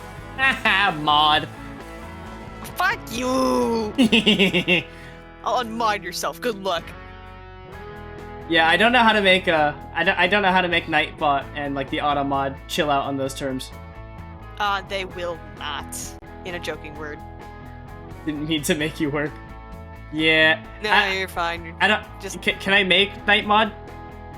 Or the auto mod chill the fuck out or no? You can. You technically can, but in my honest opinion, you really should not. Got it. Okay. It's better to be safe than sorry when it comes to that stuff. Fair enough. Yes, this is 18+, but you should also be aware of people who will abuse that system. Fair enough. I've seen horrors. If I block a term once, does it block it forever? You could always take it off. I don't know how to do that. Me either. Understandable. Because it blocked dildo twice, so I feel like it... I don't know. Oh well. Those will just be permitted during that time, I think. Okay. Unless you say it again, maybe. I don't know. Okay. I don't know. Anyways. Still, since you're already here, come on in! Well, don't I feel silly? I was right! I was fucking right! What? It was a fucking Power Ranger symbol! Whack. Power Rangers Dino Thunder. Huh. Neat. Yep, it is. Good to know. This is the closest it is. I'll send it to your DMs. It's supposed to be a parody of it, I believe, but here you go.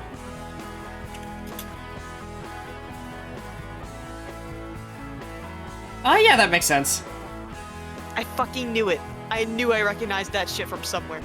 That does make a lot of sense, yeah. Huh. Alright. Damien still accepts the grocery bag. And chucks it off to the side somewhere. Come on, everyone's out back right now. He turns back, making for a sliding door on the opposite end of the house.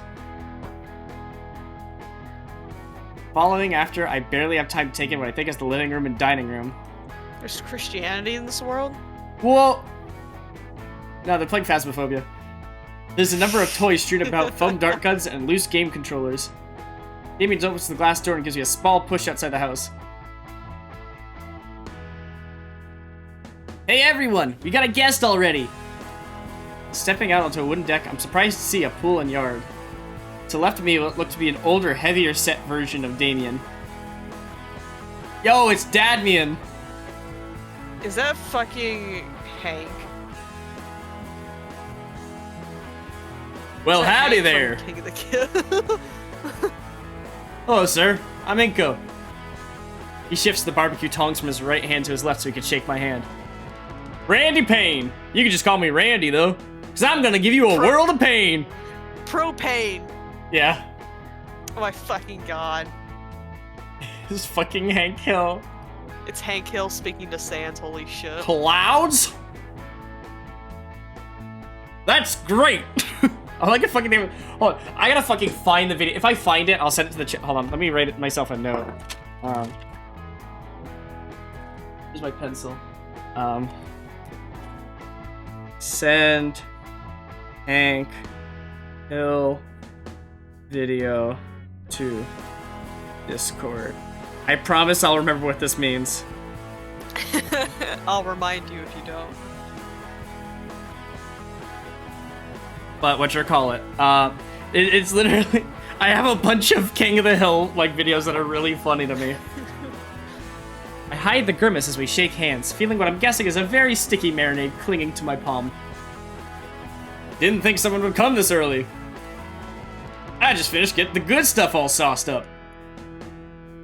Susie lets go. He's focused back on the piles of different meats he's heaped up next to the grill. Meanwhile, I grab some napkins to wipe the sauce from my hand. Oh, what's on the menu? Lazier. We got brisket, flanks, ribs, sirloin, tenderloin, top sirloin, bottom sirloin, rounds, shanks. That's a lot of cow. All marinated in my special mix of wet rub and dry rub seasoning. Oh, I fucking love dry rub. I don't know what that means. I don't make my own meat stuff. Dry rub, basically, you know how barbecue sauce is like, you know, a sauce? Yeah. Dry rub is essentially seasoning like a sauce, except it is literally dry. It is not a sauce. Whack. So it's like powders and other kind of, you know, just sprinkled on shit. Like Texas dry rub ribs. One of my favorite ribs ever. Huh. I prefer it because I do not like the texture of, like, just sauce and stuff on my fingers, and especially in between my nails. I hate that. Fair enough. Wow, that's a lot, Sir Randy. Me, Damien, and Sophie will be in the ships. If you're interested, I'll lend you a hand too, if the missus doesn't rope you into carrying too much around. Sure, sounds fun. I've never actually grilled before. It's not too tough, you'll see. And he rolls the grill away. Now that I'm here, I can finally ask Damien a question that's been on my mind. Hey, Damien, so I've been curious about this the whole time. What exactly is the celebration anyways? Oh yeah, I haven't told you about it. Well, you see, before Damien can probably explain, a motherly voice cuts him off. Damien, sweetie, you shouldn't keep your baby brother waiting any longer. At the mention of the younger sibling, a tiny Damien clone jumps over the deck railing and... I'll let you voice the kid. Why does he seem familiar? Wait, no, that's straight up a Power Rangers emblem. That's straight up. You look at... Acid punch! Oh God, why? Why? Vinny! Look, bro. Power Rangers. Look, bro, just like from Power Raptors. I told you I could do it. I'm so sorry, Inko. Vincent, this is why I don't want you watching those violent shows. Bye-bye! Younger Dino isn't listening. He's already run off to fight another victim. You alright? Yeah, I'm fine. Is that fucking Oscar or like Mickey Mouse? I think it... Oh, you mean like Oswald? Oswald, that's the name. I think it's supposed to be the Dino version of Mickey Mouse. Because the gloves and the pants and the shoes. Doesn't Oswald also have those pants and shoes? Yes, but Oswald's pants are kind of different and he has a different look to him. Fair enough, then yeah, it's probably just Mickey Mouse. Because Mickey Mouse's pants are red and these are blue, and Mickey Mouse still wears primarily yellow shoes just like that, and has gloves with the same 2 markings on them. Disney fanatic. Yeah. Yes. I'm fine. Was that really acid? No. But you should still wipe that off. Now. I take the towel handed me to wipe the splotch off from my pants when Vincent had punched me. The Dilophosaurus spit only gets more acidic after they've reached puberty. I begin to rub away the spit from my pants with a bit more urgency. Thankfully, he's more than his mother. You otherwise need a new pair of pants. Wait, that's an actual thing? Randy laughs. So, you must be Damien's new friend from school. Indeed I am. Damien's mom's head pops up to the side of the deck with a tired smile. Hello, ma'am. Thank you for having me. Oh, I didn't know you'd have guests so soon. I would have cleaned up more. You could just call me Sophia, dear. Speaking of school, Damien told me you were there. Why'd you be going there today of all days? Honestly, I didn't realize that today's a holiday.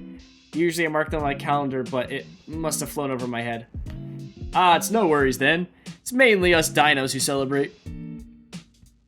Yeah, Damien told me a bit about it. I'm not sure I fully understand. In that case, I'd be more than glad to clue you in. It's called Summer's End. Today marks the last warm day of the season. After this, fall and winter start rolling in. Huh. Interesting. Well, this will probably make me sound stupid for asking, but how can we celebrate it? To put it simply, the cold might be manageable for warm bloods, but for us reptiles, it's no bueno. I'm gonna scream. I'm gonna fucking scream. Alright, sorry, you're right. I have to make him mispronounce it. For us, it's no bueno. No, it's... Oh, the dinosaur nerd in me is losing my fucking shit. So, we spend the last day soaking in the sun and enjoying warm weather before it starts getting chilly. I'm gonna make this entire family just not know Spanish. Not even just Spanish, you just don't... All of them just don't know proper words. Ah, that makes sense. Or not proper words, but how to pronounce them properly. Ah, you're right. Thing no! Everyone wear layers! Heat lamps! Drock, what did you get here? Next thing you know, everyone's wearing extra layers and putting up the heat lamps. Though it apparently used to be Ice Age levels of frigid back in my granddad's age, so I guess we consider ourselves lucky. Otherwise we'd be nothing but a couple of popsicles with tails for sticks. Nice. patriarch lets out a laugh that's as infectious as his son's. He wipes a tear from his eye and goes back to flipping the meat on the grill. Anywho, we're gonna start cooking up the food, so make yourself comfortable. Thank you, sir. I mean, Randy. While Damien's dad attends to the grill, I move over to the banister looking at the pool. It's filled with a couple of aquatic toys and air-filled floaties. Man, I wish my place had a pool. Well, I do have extra jeans at home. Ruining one pair wouldn't be a huge issue. Nah, on second thought, it'd be really annoying to deal with drying off and going home. Wonder how deep... Whoosh. I'm getting the horny bonk. Here you go. Wait, no, this is you. Yeah. And then when he gets bonked.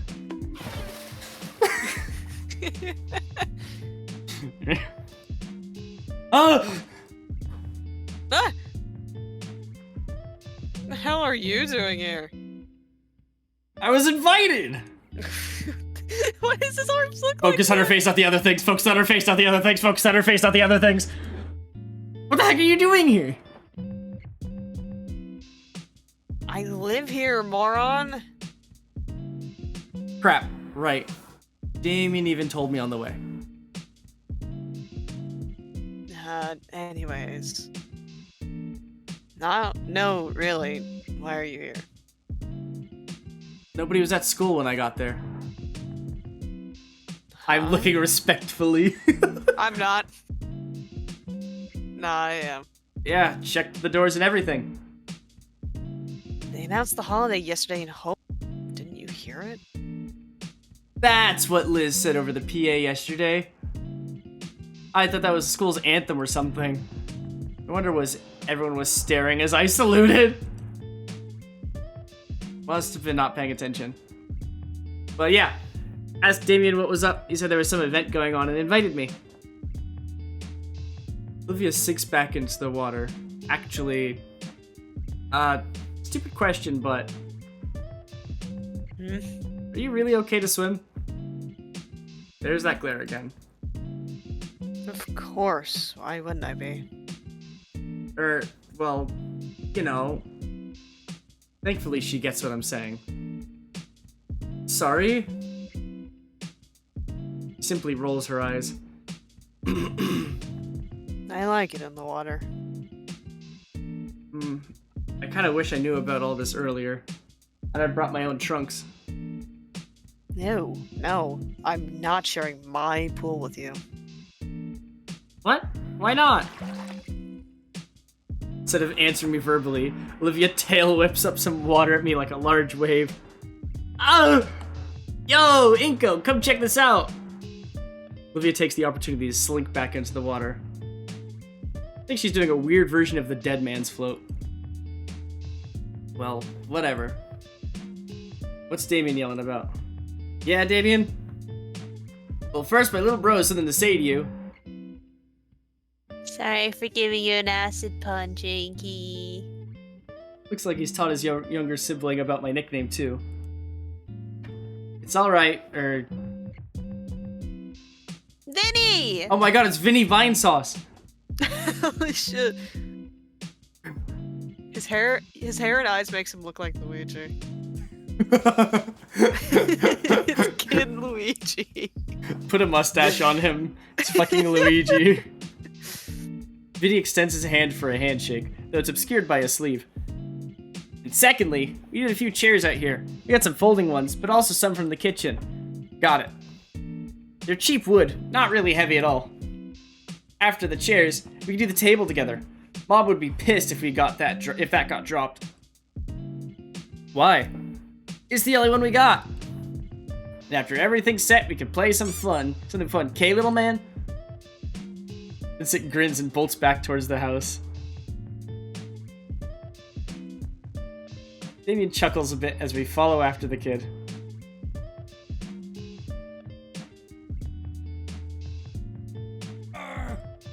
The table drops the few inches we were able to lift it with a hard crash back onto the tile.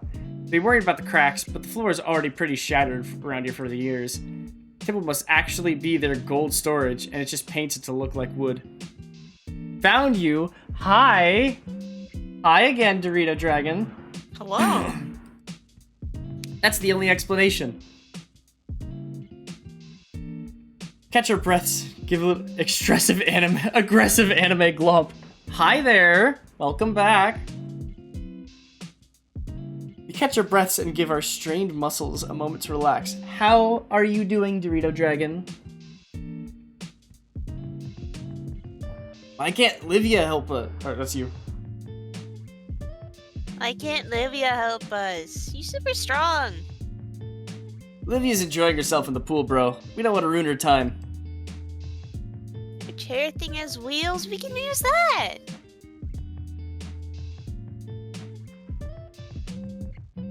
Don't you? Think it might be a bit small. Oh, no fair. She's gonna go to her room. Why can't she? Hey, come on, not in front of any guests, yeah? It's true though. You don't know that, come on. Damien mini-me pouts. I think I got a better grip on the table now. Let's try one more time. Okay, I'm ready. Holy shit, they have a Wii. Yo! 1, 2, wait. Huh? What's up?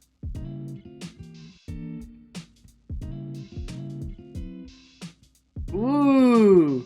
Mom must have been talking about the plastic table in the garage, not the dining room table. You're right. What? Just gonna go haul this thing back to the dining room, fellas. Oh my god, he has eyes! He has eyes! He has actual eyes! Great. But didn't he have no eyes before? He had eyes like no, he had eyes very briefly. Oh, I think it's only used for like certain moments. fair enough. No, but like when his glasses got broken, wasn't he just like no eyes? Yeah, I think. Celestial Gardens. Ooh. What's that? We're getting suspiciously heavy table back inside. Damien and I carry the much lighter plastic one at the door. As I catch my breath, I notice the young dinosaur is gone. Maybe he ran off to do something else. Either way, guess now's the time to ask. Hey, Damien. Yeah? His eyes are glued to the shades. Yeah. What was that about Olivia going to her room? Huh? Oh, sorry. Yeah, An awkward silence fills the air for a few moments. It's just... She doesn't really stick around for family events like this is all. Regular introvert stuff, you know? It's no big deal. And your parents are okay with that? Why wouldn't they be? She's her own person. Right. She usually makes appearances for food, though. Hey, speaking of food, you want to go check on that grill? Why? There's no way the food is done by now. I know. I just like the smell. Oh. Alright then. Sweet, let's go! Celestial themed town and making Terraria. Theme is stars, alien, sci-fi, all that good stuff. Quick side detour question. What's your side detour question? Olivia is so me, honestly. Understandable. I never really cared for parties. I'm the type where it's like, if I'm like Inca right now, where it's like, if I have someone to talk to, I'm vibing, but as soon as I'm alone, I'm just like, and I just recluse. What the heck is this game? Gator dating simulator. It's I want to hug that gator. You're trying to hug the gator. If you've not seen the first VOD, you should check it out. I think it still should be up on this channel if you look in the VODs. Are you uploading your VODs, by the way, Pink? Yep, they automatically upload and last for 3 months, I believe. I mean, on YouTube. No, I forgot. Do you still do that? You can No. download the VODs from Twitch. Okay. I know. I wish. Is there like an auto export? No. Sad. Yeah, You have to record them as you're streaming, and then you can just upload that shit to YouTube. No, Twitch automatically records it for me. Okay, then just download your Twitch recording. No, there's literally an export button. Okay, export it, then put that shit on YouTube. I'm lazy. Anyways. That's on you then, Chief. Yeah. I save the important ones. Just save all of them. True. If you want to see the first episode of this, do it. I want to watch your VODs, Goober. Yeah, see, people want to watch your VODs. I do too. They're like 4 hours long. I don't care. Pink, I watch 8-hour-long VODs or 12-hour-long VODs at a time. Okay. Yeah, I'll start doing it, I guess. The people want it. I will put your entire server in a riot for. Okay, I'll do it. Good. But if you want to see the first episode of this series, please go ahead and check out the channel and look in the video section and watch it. It's very slow at the start, but it's very nice. To make our way over to where Damien's dad is making the meeting...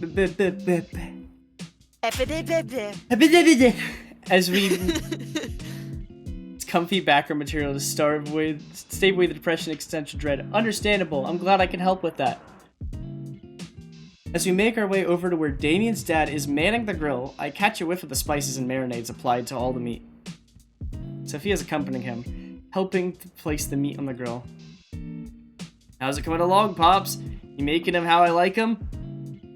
You know it, son. Have a look for yourself. He steps aside and lets us gaze at the variety of barbecues set over the flames. The smell of it cooking and symphonic sizzling has my mouth watering in seconds. Good, right? I'll say. Reddy uses a pair of tongs to grab a piece of steak that looks halfway cooked. Secret is gotta let these babies have time to get seared on each side.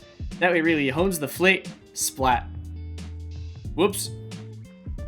There's about to silence everyone as we stare down at the piece of meat on the floor. It's not too ruined. Hey Olivia, you want it? A pair of eyes appear over the edge of the pool.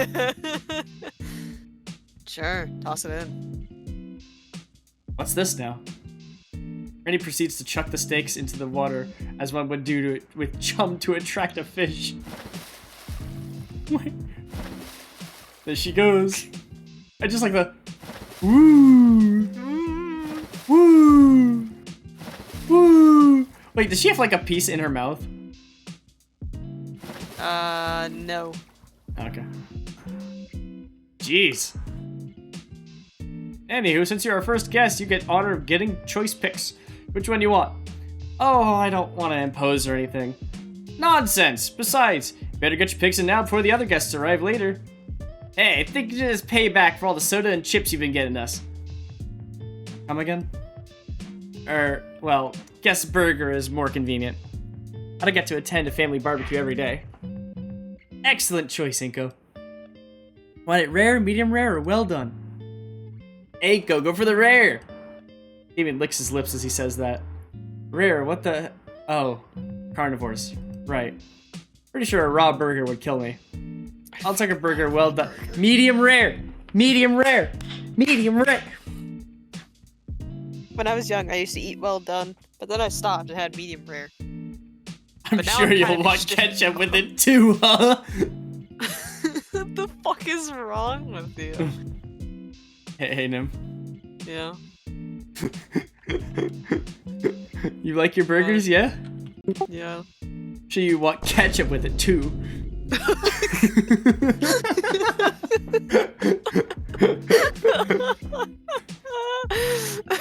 Bombastic side eye. Criminal offense side eye. What are you, some kind of human? You like to eat burgers with ketchup and vegetables? What are you gonna ask for next? Cheese? Mustard? Mayonnaise? I don't know, what else do humans like? Ranch? Next thing you know, you're gonna be asking me for some buns? Well, you can't have mine, they're mine! They're attached to my body, brosif! Well done is essentially burnt. Well done is just the highest you can cook a piece of meat without charring it heavily. It just means that there's no pink bits.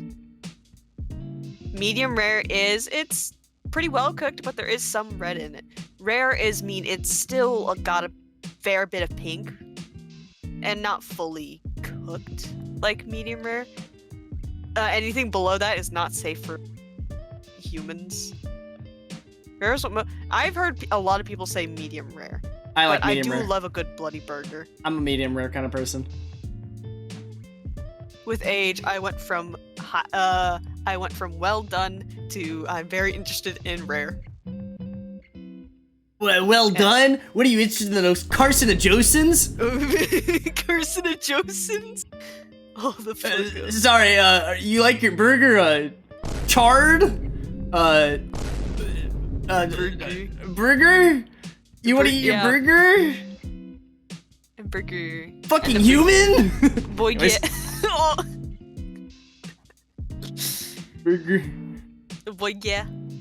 What are you gonna do? Go to Burger King next? Damien's a humanist. McDonald's? Damien, stop being speciesist to my food. I bet you pick up all the fat! Anyways. Oh. I love the fat, it's the best part! Bitch brought a salad! Anyways. Come on, Damien. One well done bird coming right up. It was wet. What do you mean it was wet? Don't eat at Burger King! Don't eat at Burger King! Yeah, not gonna take any chances. Just saying, you're missing out, Amigo. Pretty sure your mother was just messing with him. We'd never serve that sort of thing to a guest. There's no way we can afford the suit. Mr. Randy lets out a hearty guffaw as he lets the burgers lefts the burgers on his grill. Typing error. Weird typo. Is it because the food is mediocre? Yes, Burger King is not that great when it comes to actually cooking their food. You can have much better options in terms of fast food. At least in my opinion. Alright, son, though it may not look like it, GATORRRRR has its share of humans. From what I know, you guys can eat about anything, right? Raw meat aside. I mean, yeah, I guess. Must be nice just be able to grab whatever's on sale at the market. Meat prices these days are getting crazy. Seen some synthetic meat around that might be cheaper. Why not try it out?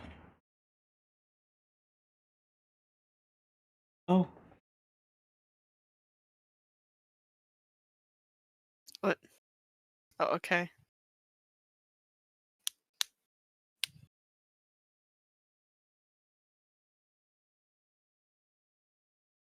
The grill? The grill?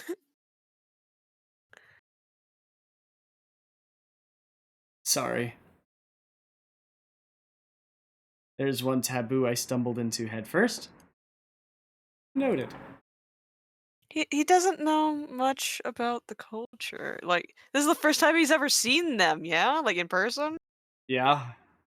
He doesn't fucking know anything!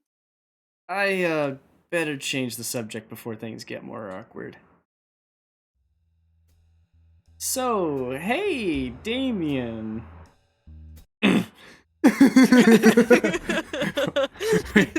Judging you silently. Hey, Damien, what do you think about burger? Alright. So, you guys got any ketchup? Okay, anyways.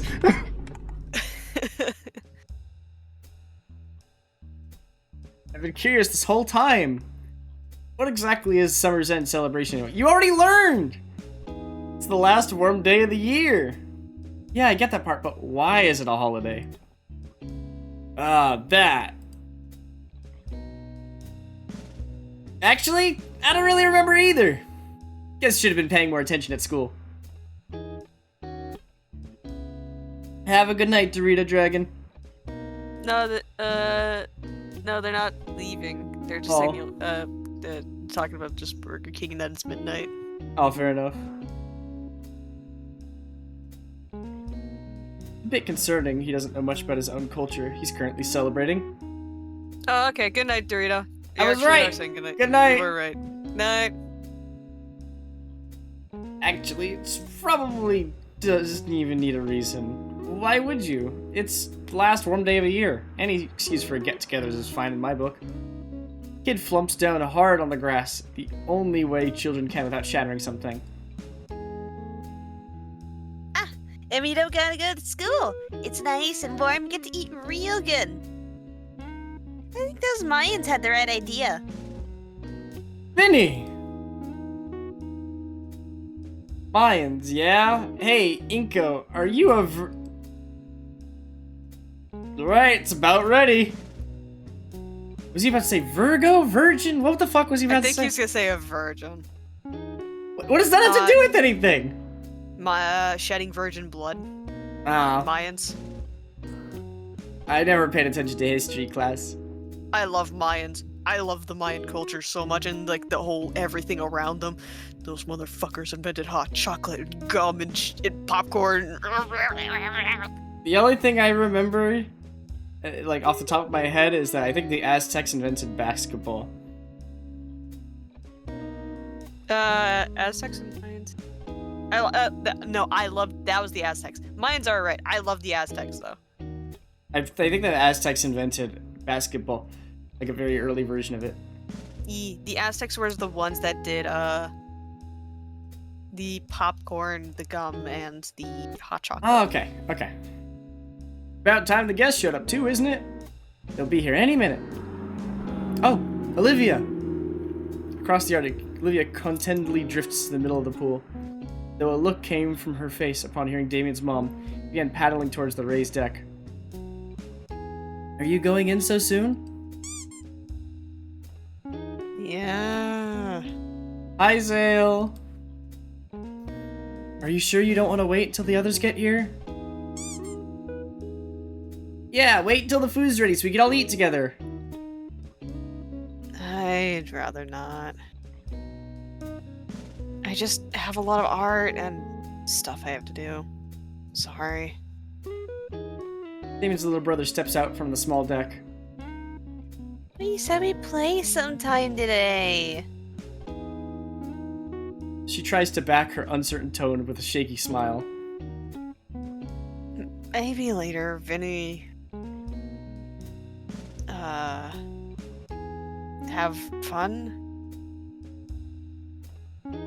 She lifts herself from the pool and kneels atop her chair. I'm confused about how her legs work, but my best guess is that perhaps they only do above the knees. Turns out her hands carefully set her feet on the chair's footrests. Fully set into the chair, Olivia rolls herself back to the sliding door of the house. I think the table is just about set. Now we're really just waiting for the others. Damien, has your friend texted you at all? Yeah, Liz said she... The salad! Boom, we got the salad for you! We got the salad! The salad! Oh, it's Liz? Nice! She's bringing her uncle, too. Oh, snap! That's nice. I'll burst out the brewskis. In fact, Damien shields his eyes and looks upward behind me. I turn too, but at this angle I can't see anything. Yeah, they're in the front yard. I'll go get them. Damien rushes through the back door into the house. A moment later, he emerges again to show off the new guests. Come on, don't make it weird. Hi, everyone. Oh, Inko, you're here. Yeah, I got roped in. Neat. Come on, Uncle Mike. Through here. Hey now, I'm not that old. Yo, it's him! Ah! He's got the gold chain! Yippee! He's got the fucking gold chain! Let's go! Yippee! How's it going? It's going well! A giant figure lumbers towards the doorway. That is not what I told him to get. Hey, Michael! Randy, how have you been? Could be you and him today again? Yeah. Two pat each other's backs and give a firm handshake. Doing good, doing good. How about yourself? What's with the ridiculous getup? Is it Mardi Gras? I have to make him listen. I have to make this Oh, family God, not know how that to hurt. pronounce everything. This family, Nah. Damien's family doesn't know how to pronounce Spanish. They say it to sound cultural. It's not even Spanish. Exactly. They don't know what is and isn't Spanish. Bam. Oh, feel better, Zale. Feel better. Thank ya. I recommend to try and use like a cold wet washcloth on the top of your head or even on the back of your neck. Anyways, not even Randy knows what Spanish is. He doesn't even know what language is. He just knows to speak. So he's calling it Mardi Gras. Yeah, I get that, but God, that hurts my fucking soul. Also makes sense. He's like a Bronte. No, nothing like that. I've just been trying to relate a bit more to the younger generation recently. It seems we're just too different these days and all. Why must you butcher my language that way? No, I'm just doing it for Damien's family.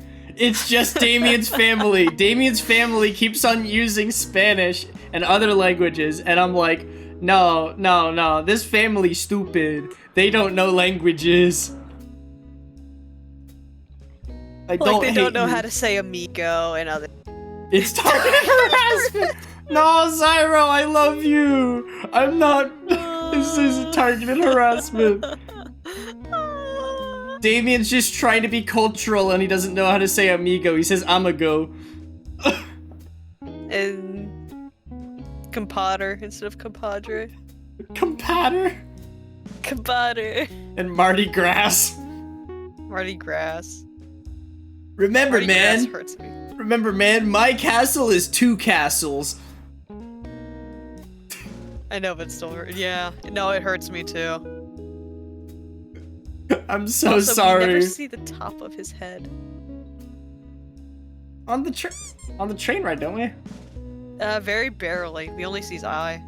Fair enough.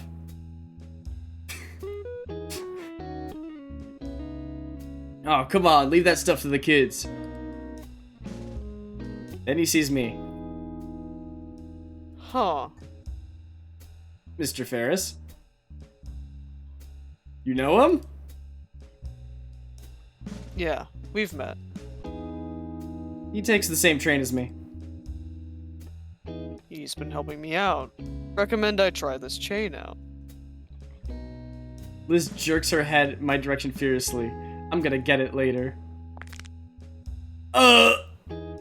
Oh god, really regretting the handshake now. Then he popped all of my bones at once.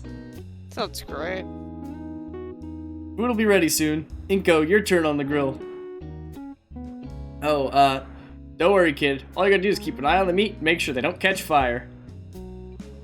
Damien's father leaves after I nod.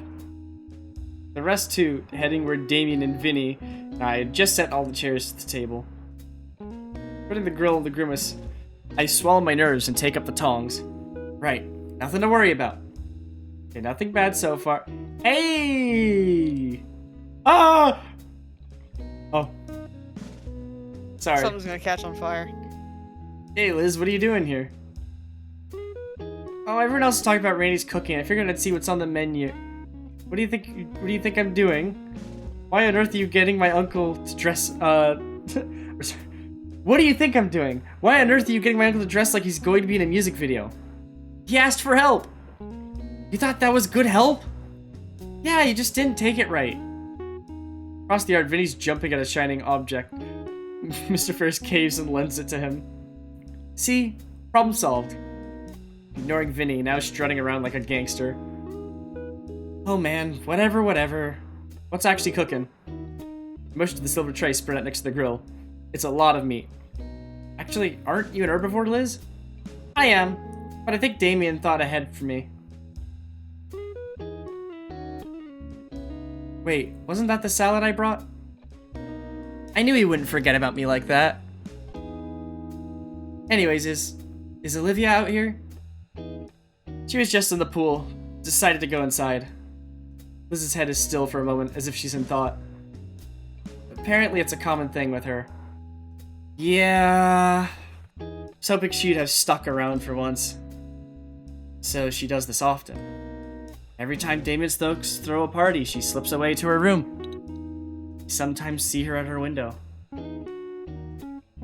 Her eyes motion for me to turn to look at a particular window. Can't really see from this angle. Why would now be any different then? Liz shoots me a knowing look. What? Well, I figured she'd open up to you a little. I mean, I guess. To some degree. Not like I have any frame of reference.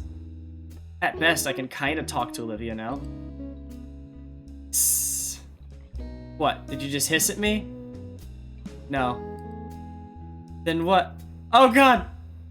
Spinning around to see that something has caught fire. I grab whatever it is in the tongs and flail around, hoping the air would put it out. Works well enough, but it's pretty burnt. Well, that one's a lost cause. Give the piece of charcoal a careful look, and yeah, it doesn't look edible in the least. Put it aside and turn back to face Liz. Anyways, what were you saying about Olivia opening up? Yeah, it's strange, but also good. Certainly a bit surreal after all this time. Liz lets out a sigh and shrugs. Well, it's a shame, but it is what it is. Anyways, I'm gonna go catch up with the others. See you around! Liz returns to the rest gathering, leaving me alone with the grill once again. Burnt piece of meat aside, the rest of the food is looking good. Still, I'm not exactly the best grill master. Not like it matters too much to Damien's folks. Whether food's cooked or not is purely an aesthetic matter. A couple more flips and the meat is brown and sizzling, which is good enough in my book. Put them along with the other finished pieces. I think I'm about done with my shift. Damien's turn was next. He was just going to be wrapping up with the last few things. Doesn't take me long to spot him chatting with Liz, who's enraptured in whatever guaranteed high-concept discussion they're having. Hey, Damien! Damien's frilled thing perks up as he turns around to face me. Your turn on the grill. Alright, you got it, Ombre. Not, Homber. Nah, Ombre. It's Bree. Oh my god, Bree! Oh my god, Bree! Where's Bree? Zyro, I'm so sorry.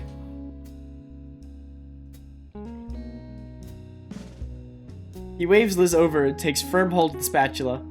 Okay, time to get some more. He suddenly pauses, his eyes falls on the charred remain of one juicy, savory piece of meat. Picks up the piece and inspects it before chomping down on it with a single bite. Okay, I'll finish cooking the last pieces, Inky. If you'd be an awesome dude, can you start serving the others what's ready to chow down? I give Damien a nod and grab the tray of cooked meat.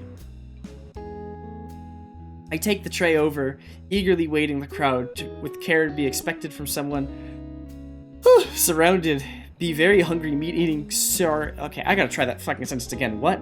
I take the tray over to the eagerly waiting crowd with all the care to be expected from someone surrounded by very hungry, meat-eating saurian. Upon seeing the platter of delectable, edible flesh, stop whatever they're doing, begin gathering around the table.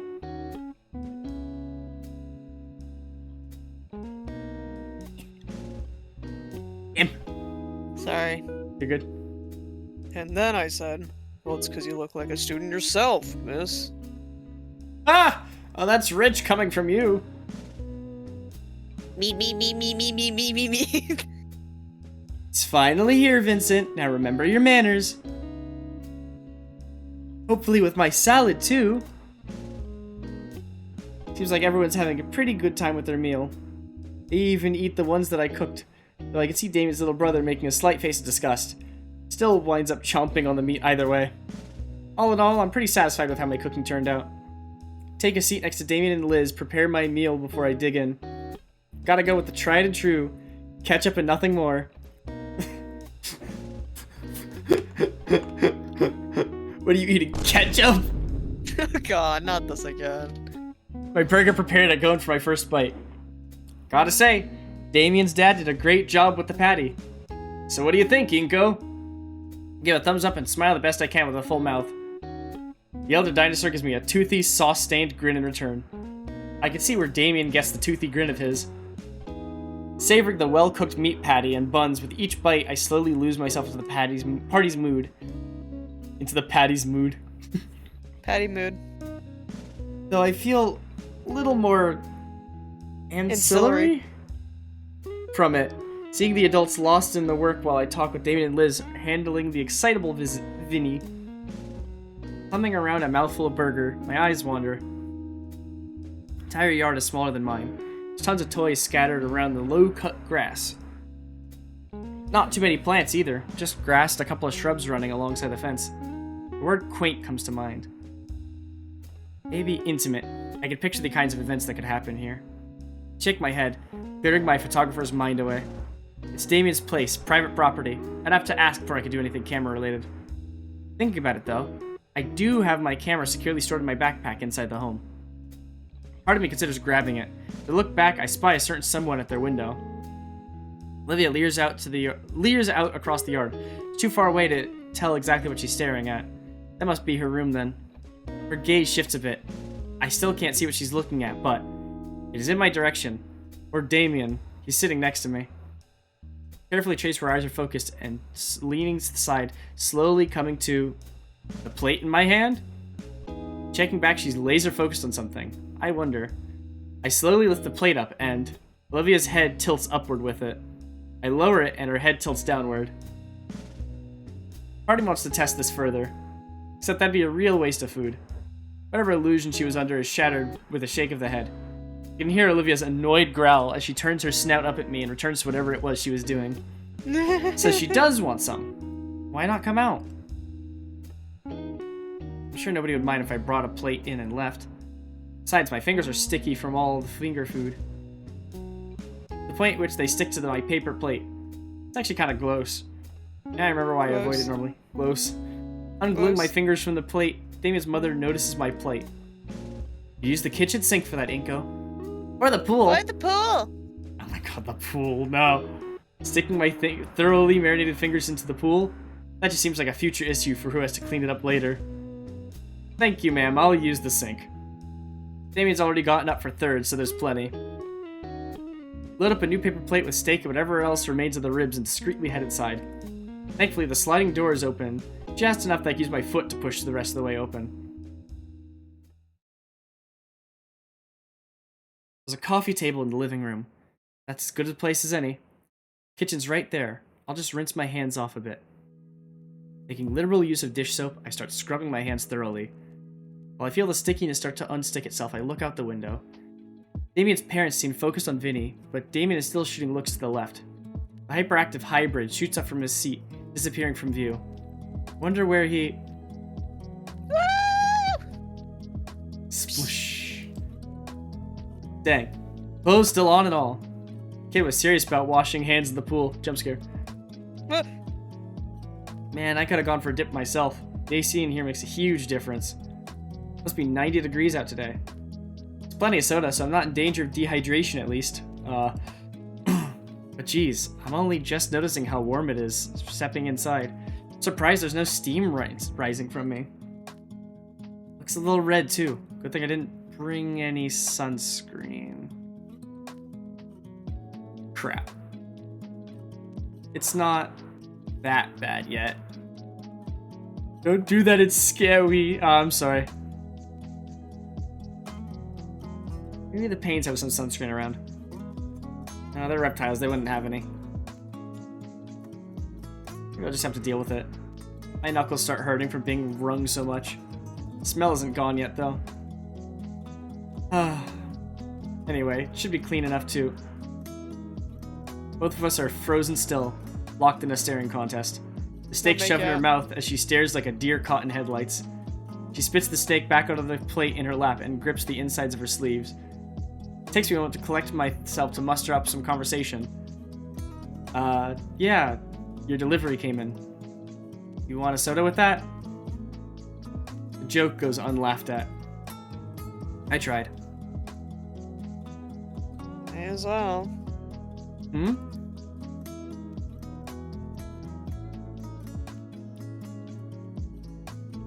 Need to get to the fridge. Oh, sorry. Step aside to give Olivia enough space. She rolls herself over to the fridge, opens it up, rummaging through. We exchange a few awkward glances, to the point that it's palpable in the air. So, what are you doing? Getting a soda? The kid's taking your spot in the swimming pool. That's fine. I'm just gonna crash in my room. And there's still a party going on outside? Busy with art stuff. She's drawing porn. She's drawing porn. I wanna see the porn. Nip! Stuffing the soda in her coat pocket, Olivia redirects herself and, with a flick of her tail, closes the fridge shut. What about the party? What about it? Sorry. It's still going on. And look, I've got stuff to work on. Even though it's a holiday? Seems like a perfect time to get together with friends and family and... I'm not their family, if you haven't noticed. Not going to be here much longer. That's a new look from her. Is it because of what I said? Olivia? What? There's a couple of different things dancing atop my tongue I wish to say. Some would be too intrusive, especially after what she had just said. However, one sticks out the most. Especially after she brought up working on it. And I genuinely want to see Olivia's process. Would you, mind some company? What? It seems pretty empty in the house to be by your lonesome. Maybe it'd be nice to hang out. Plus, I've been wanting to see your art for a while. Especially as I recall our freshman piece that's displayed right next to the principal's office. I'll even show you some of my stuff. I have my portfolio in my backpack after all. I have to hold back my laugh as a silly strangled noise of surprised confusion escapes her mouth. Is that an okay then? No, it's just... I don't want anyone else in my room. Then how about the living room? I motion to the well-loved couch nearby. She hums in thought for a moment. Are you really that interested? Yes! I've been wanting to see your work ever since I found that cityscape piece and the gala was yours. Olivia clutches her hands together tightly. Okay, fine. If you're so interested, you can watch. She reels herself back towards the shut door. Need to get my stuff set up first, though. Sure, I'll be here, on the couch.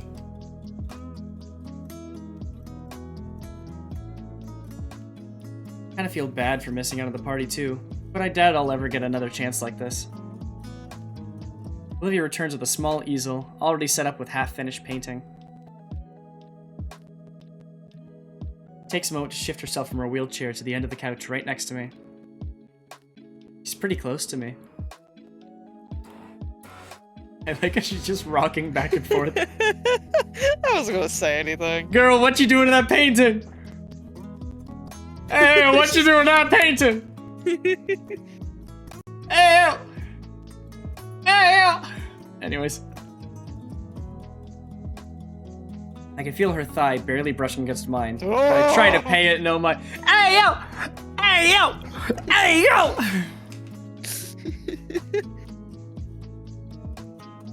Saucy! This is a saucy game. Painting looks to be a bust of a nondescript dino guy. Though with how vibrant these guys are, it could easily be a portrait of someone specific. This isn't that good. Hey, things getting steamy. She rips the page off and crumples it in her hands. Starting over then? Don't interrupt. She takes a deep breath. Paintbrush near the canvas slowly and gracefully. Nerves are getting to her. Okay. Wait.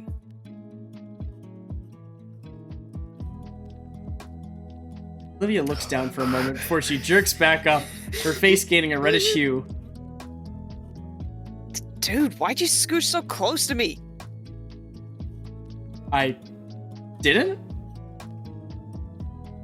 You're the one who sat next to me. Oh.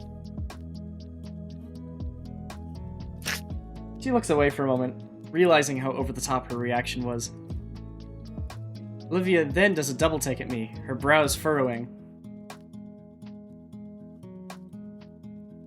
What's wrong with your skin? I was born like this. Grade A dialogue right there! Grade A dialogue right there! Boom, that's the game! Shut up, that's not... You know what? Yes, it is. But I mean, it's red. Oh, yeah, I think I'm sunburnt. I look over the red splotch on my arm. Olivia raises a hand and touches it. Ow! Why? Sorry. Jeez, that really hurts. Yeah, it does. I didn't think to get sunscreen on the way over. There wouldn't have to be any here, right? Point taken. But... there's some of those spiky plants outside. Aloe something, I think. Just snap a leaf off. Mrs. Payne would care? Probably.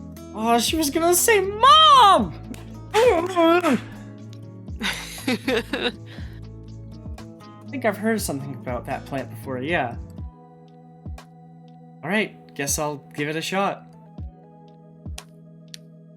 I get up and head back up to the front door. Lo and behold, there's in fact a number of those spiky plants around.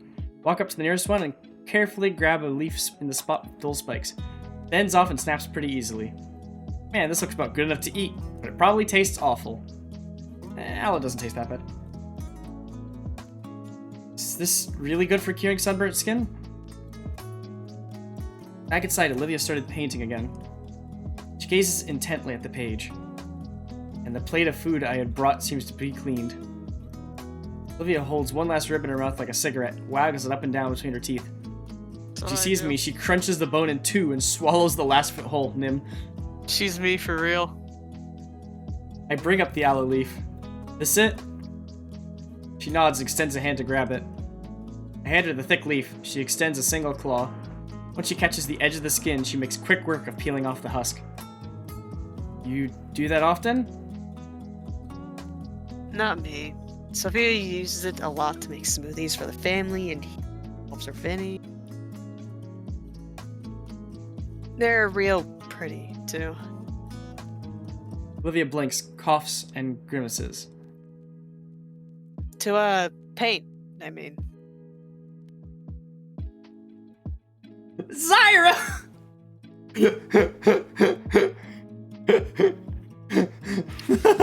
Well,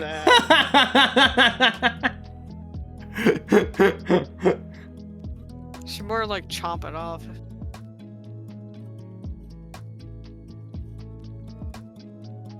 I'm not gonna say the joke. Not gonna say the joke. Not gonna say the joke. The demons in your head, they say the joke. That's what I call a quick gender-changing surgery.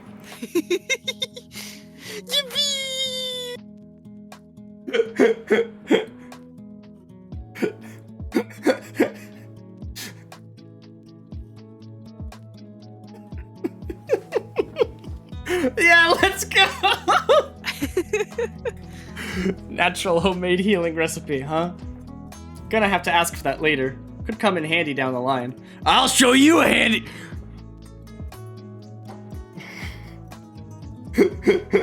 I move to remove my jacket so the aloe could be applied properly. Are you built?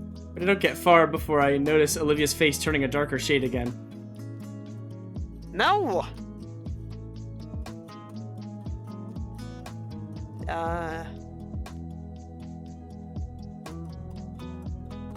No need to remove your jacket.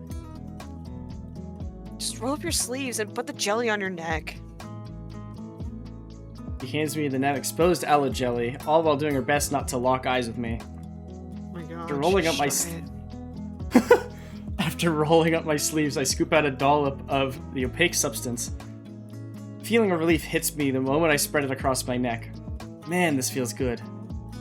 Start applying more to my nose, cheeks, and most importantly, the top of my head. Bald! As I do. Huh? Yeah. My dad, because the top of his head is bald, he has to put sunscreen there. And you do incredibly sunburn that easy right there. Oh! That's why he always wears a hat. Understandable. As I do, I watch Olivia continue painting, taking extra attention to her brushstrokes. The way she moves it down the canvas with such smoothness and gentleness shows her level of concentration. Not too rush, but not that overly focused on the art either. Using the last of the aloe to cover my arms, I'm fully covered in the rudimentary remedy. Take a second to throw the husks away in the chick. Should we just be done after this section? I'm dyslexic, leave me alone. I mean, it is also late for me and it's been almost 3 hours. Fair enough. I want to get through this section if we can. Yeah, that's what I'm saying at the end of the section. Yeah. I take a second to throw the husks away in the kitchen trash, catching a glimpse of the party outside. Everyone looks like they're having a good time out there. Except for Mrs. Sophia, who's currently trying to taste a very soaked Vinny with a towel. Back on the couch, Olivia's painting is starting to take a more defined shape. Unlike the cityscape piece, it looks more organic. He continues to paint in silence, occasionally do a quick glance at me to see if I'm still watching. I don't want to poke at Olivia for no reason, but this might be my only chance to ask. Hey, Olivia? Mm-hmm. Your family, the Paynes, they seem like a lively bunch. What's that supposed to mean?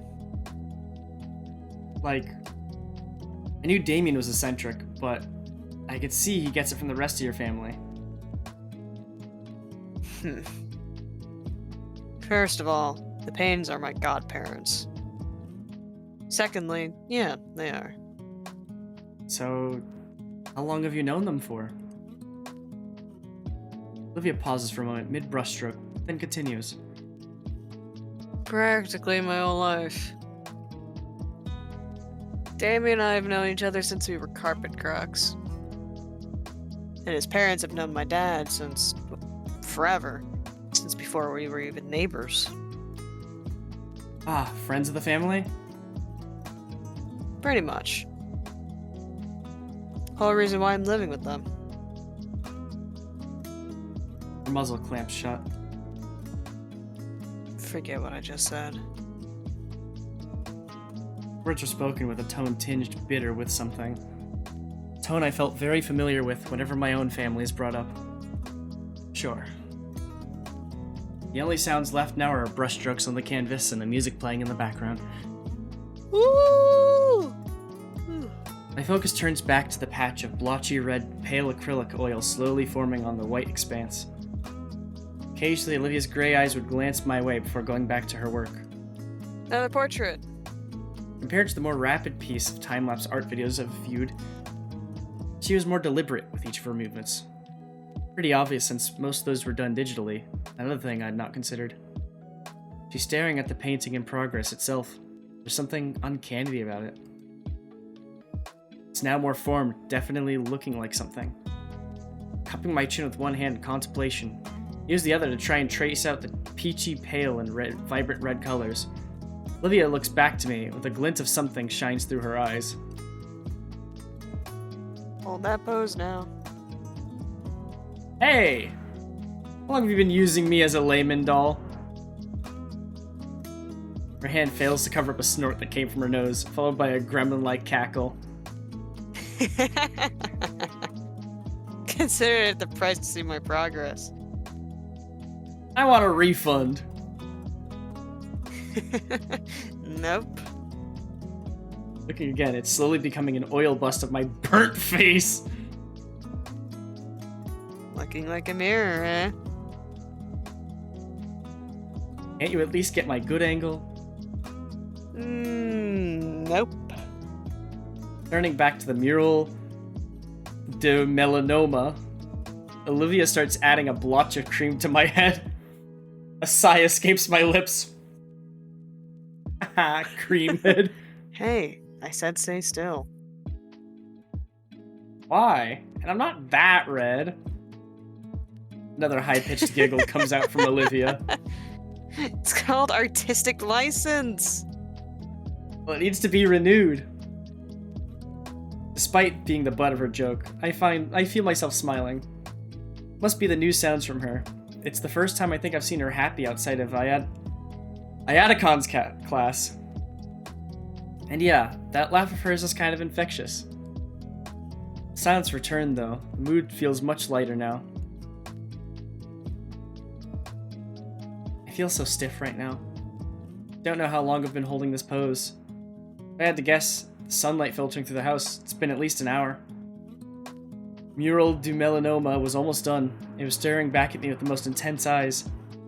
Olivia's attention was left on one final detail. The hand holding my chin. Oh god. I'm thankful she finished the sunglasses first, because the reflected light from the sliding back door had been searing my retina. Olivia. Hush. She turns her head and focuses entirely on the hand held by my ear. Pupils moving rapidly to try and take in every last detail. Her fingers twitch as her hand hovers over the painted hand. Her eyes are now shifting between my hand and my eyes. Her hand is now quaking, growing redness suffused her face. The more she looks toward my eyes, the more her arm shakes and her face brightens.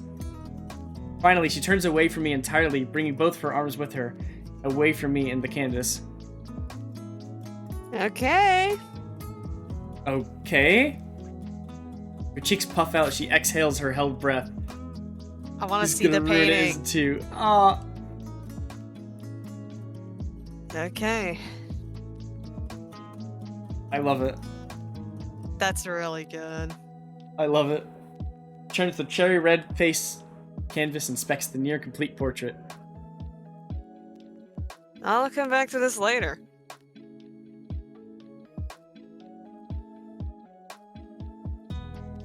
Can I? Yeah, you can drop your hand now. Finally. I lay back on the couch, feeling my spinal cord pop in rapid succession. Fucking me. I said your hand. And I attempt to stretch my arm in front of me. Jump scare. Because of my stiffened muscles, my forearm is pulled back towards my face. Repeat the motion several times, the movement helping to ease the muscle until finally my arm doesn't feel spring-loaded. While I was busy trying to fix my arm, Olivia was packing up the canvas. That's about it. You can go join the others, or whatever. Drags the canvas easel and acrylic tubes back to her room. Wonder if she'll keep that one. Wonder if she'll stay in her room again. We've been inside for a while. I don't think anyone outside has noticed we've been gone. Vinny and Damien seem to accept that Olivia would stay inside, but... Wait. Caught her a bit off guard.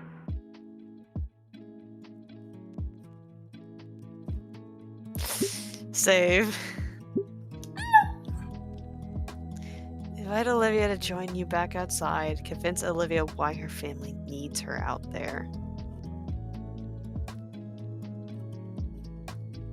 I feel like...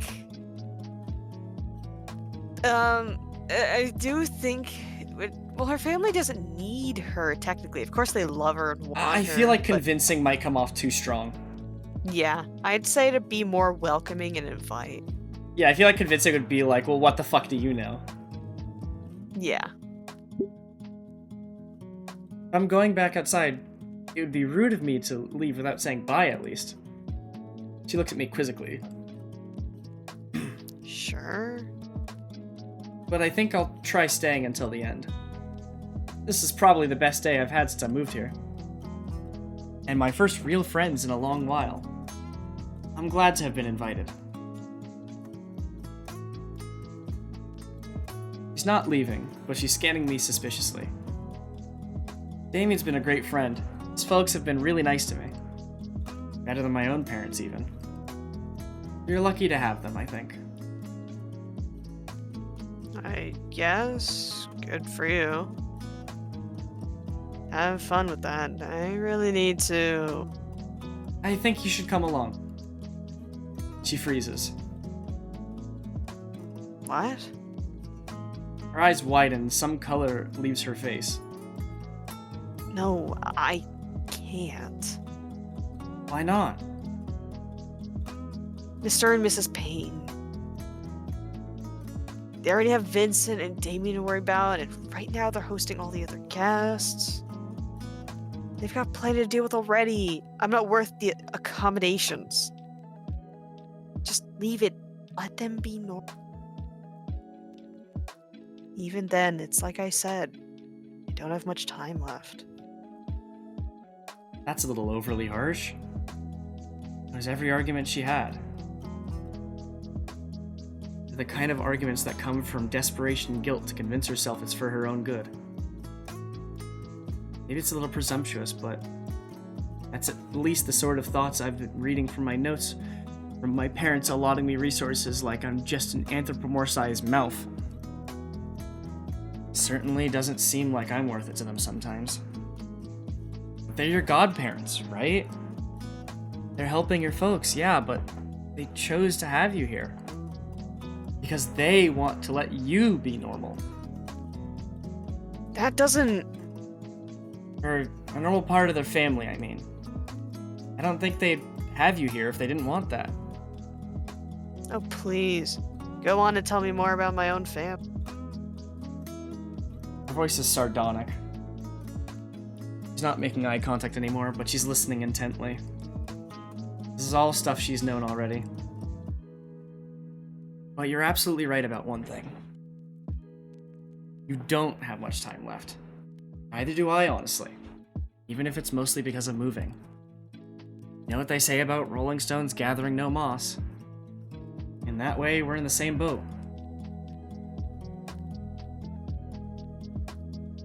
Give it a shot. There's some perfectly good moss out there right now.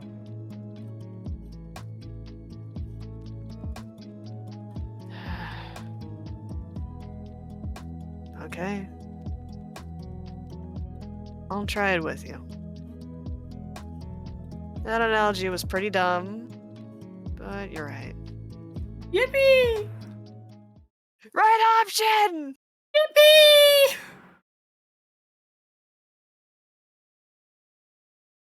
Back door squeaks open. Even with sunglasses, I wince at the sudden brightness. Take a step out, stretch my back, working the last bit of stiffness from my shoulders. Olivia still waits at the threshold of the door. What are you waiting for? A curtain call? Hmm? With a grin, I draw the sliding door even wider. With a beckoning wave, I attempt to usher Olivia out as if I were her personal attendant. Cut that out. Don't make it weird. Despite her words, her tone is more humored than annoyed with me. Relax, nobody was even looking. It looks like there's definitely no more food left. About right. As Olivia rolls down the small wooden ramp, I hadn't noticed. We catch Damien on the bottom step. Olivia? At the table, heads turned towards us. Looks of surprise etched on the face, most of them. Instead of answering him verbally, Olivia's hand comes up in a nervous wave. The rest of the party resumes their prior discussions, although maybe a bit livelier than before. Hey, cool to see you out here again. Hey, Damien, why are you all the way over here for? What? Am I stupid or does that sentence not make sense? Why are you all the way over here for? Like, why are you here? Like, why are you all the way Wouldn't over it be, here? what are you all the way over here for? No, it's why are. Like, why are you all the way over here? But if you're asking, what are you all the way here for, that's also asking why. You don't need the why, But it's mainly redundant. A why. But it's It's redundant! mainly a, it's why. It's what? It's asking for a reason. It's like asking, what are you doing here? You don't ask, why are you doing here? What are you doing but here they're implies they're not why. asking why are you doing, like, they're not asking why are you doing it. It's just like, why are you all the way over here for? Like, So why are that- you all the way over here? It would be what? Trust me. It would be what? It's why are you all the way over here? Okay, but then you don't need the for. Why are you all the way over here? Or what are you all the way over here for?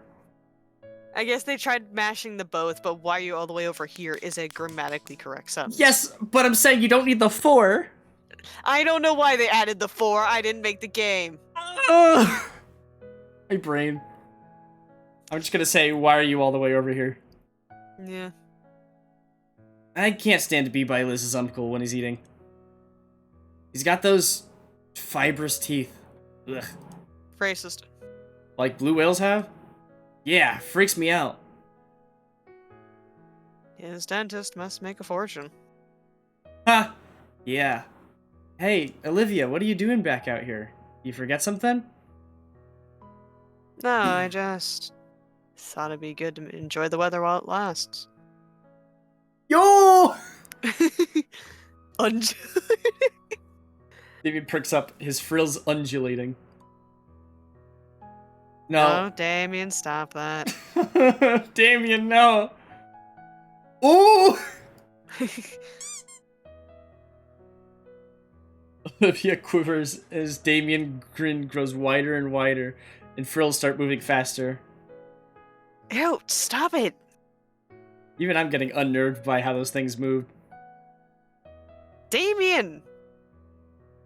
Sorry, you know these things got a mind of their own. Finally, those weird flaps still. Ugh, don't say flaps, Jesus. Dude, you were just complaining about Mr. Ferris and his teeth. At least he can keep his mouth shut. Hey, I can always wear a beanie. No, you can't. Or the last time you tried? Both Damon and Olivia share a laugh over some event they're privy to. When they finish, Damien asks the million-dollar question. So, are you going to join in, or... She turns her head my way, and I give her a supportive thumbs up. Yeah. Damien finally stands from the step, and we all start heading for the table. Each partygoer greets us when we approach. The loudest from... Libby! Hey. You finally came to play again! Rambunctious boy hoots and hollers as he bounces and circles around her. Olivia huddles her arms and looks side in my direction, feeling the stares from the table. I give her a reassuring thumbs up. Actually, this is perfect. Thank you, Vinny. This is something Olivia is able to give, when she was so worried about just taking. I hope she goes for it. I'm a little tired, Vinny. What? No, come on, Livy. You promised we'd play today. Like old times. Please. Oh. Alright. You win. I did promise. You wanna play cannon then? Yeah. Cannon. Alright then. Ready? Round loaded. Fire.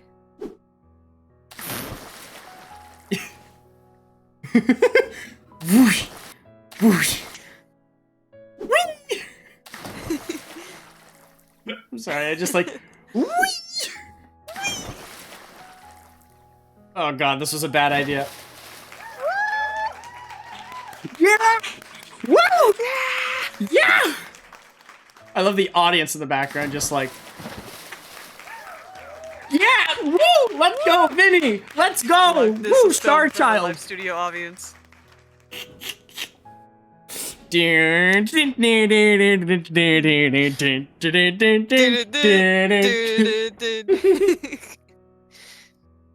Whee! Randy! Now relax, Soph. Vinny's still young. Michael! Vinny, be careful! I'm okay, Mom.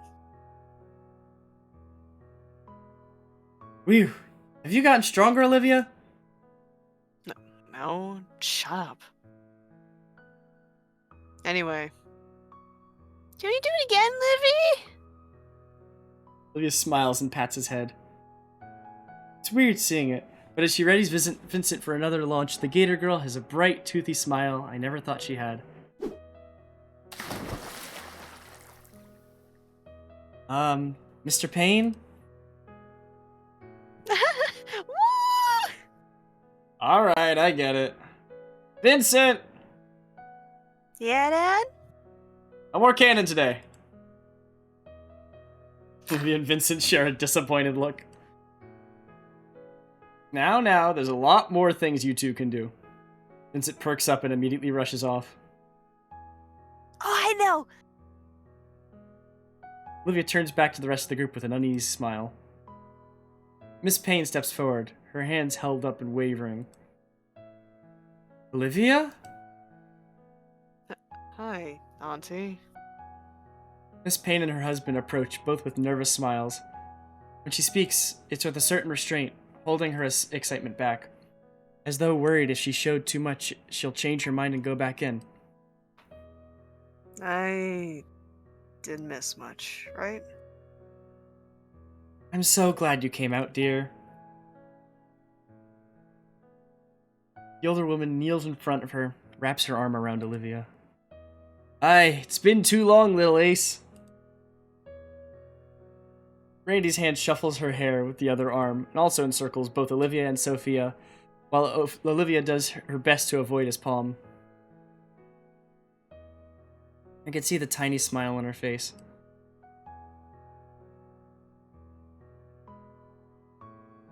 Time seemed to pick up speed after Olivia had come out. Damon and his father returned to the grill, managing to prep up and cook a final serving of meaty goodness for an early dinner. I decided I could go for seconds, and get a few scraps of this and that. Nearly drop my food when I get a rough pat on the shoulder from behind. It's Mr. Payne. He looks down at me with a thankful smile. Mrs. Payne and Mr. Ferris had continued their conversation till Mr. Ferris's throat ran dry. Then the rest of us had to contend with a hyperactive child in an armory of foam dart guns. I felt bad for Liz. She'd become a one-woman shooting gallery for the boys. Oh, no. And Olivia. And me. And Damien. But at least he looked apologetic about it. And now things are winding down. Food is officially all gone. Everyone's exhausted physically and mentally. And yet thoroughly satisfied emotionally.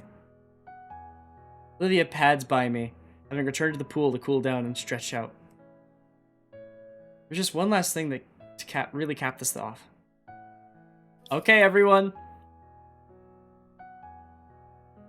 I hollered at everyone. I like the art style change. It's cute. Look at his front-facing looking ass.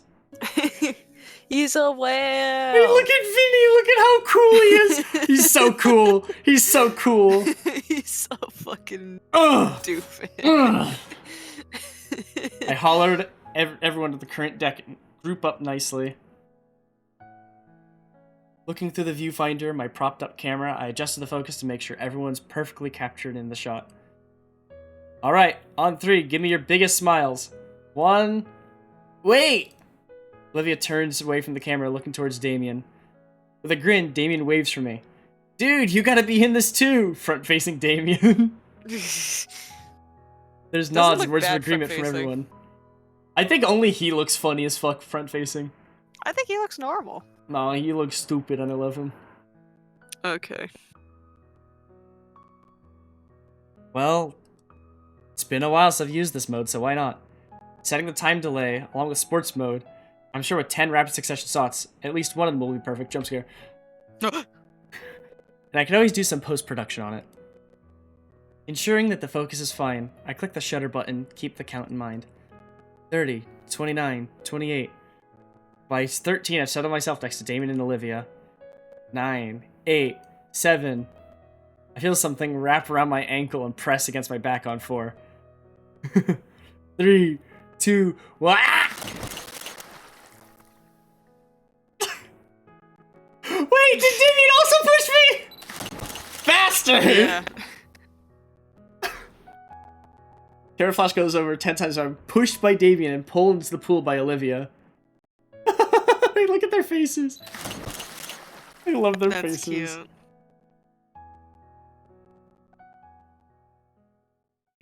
September 25th. Jesus Christ, that's a time skip. Yeah, that is a fucking Alright. time skip. That's the where end of we'll the call day, it though. for today. Thank you all so much for tuning in. I hope you had a good time. Zyro, you're going to horny jail for the day. It's not me for once. You're in next. Oh. Thank you all for tuning in. As always, stay pink, stay beautiful, stay gold. Have a good night, everyone. Explode. No. Is there anyone we can raid? Not tonight. I don't know. Ivy comes online currently, I think. Oh, true. I think we'll just The call it only for the night. Fair enough, honestly. The only reason I get Ivy Comb is because they're recommended because I watch your streams. Haha, furry. You're a furry. Good night. Yippee! Night.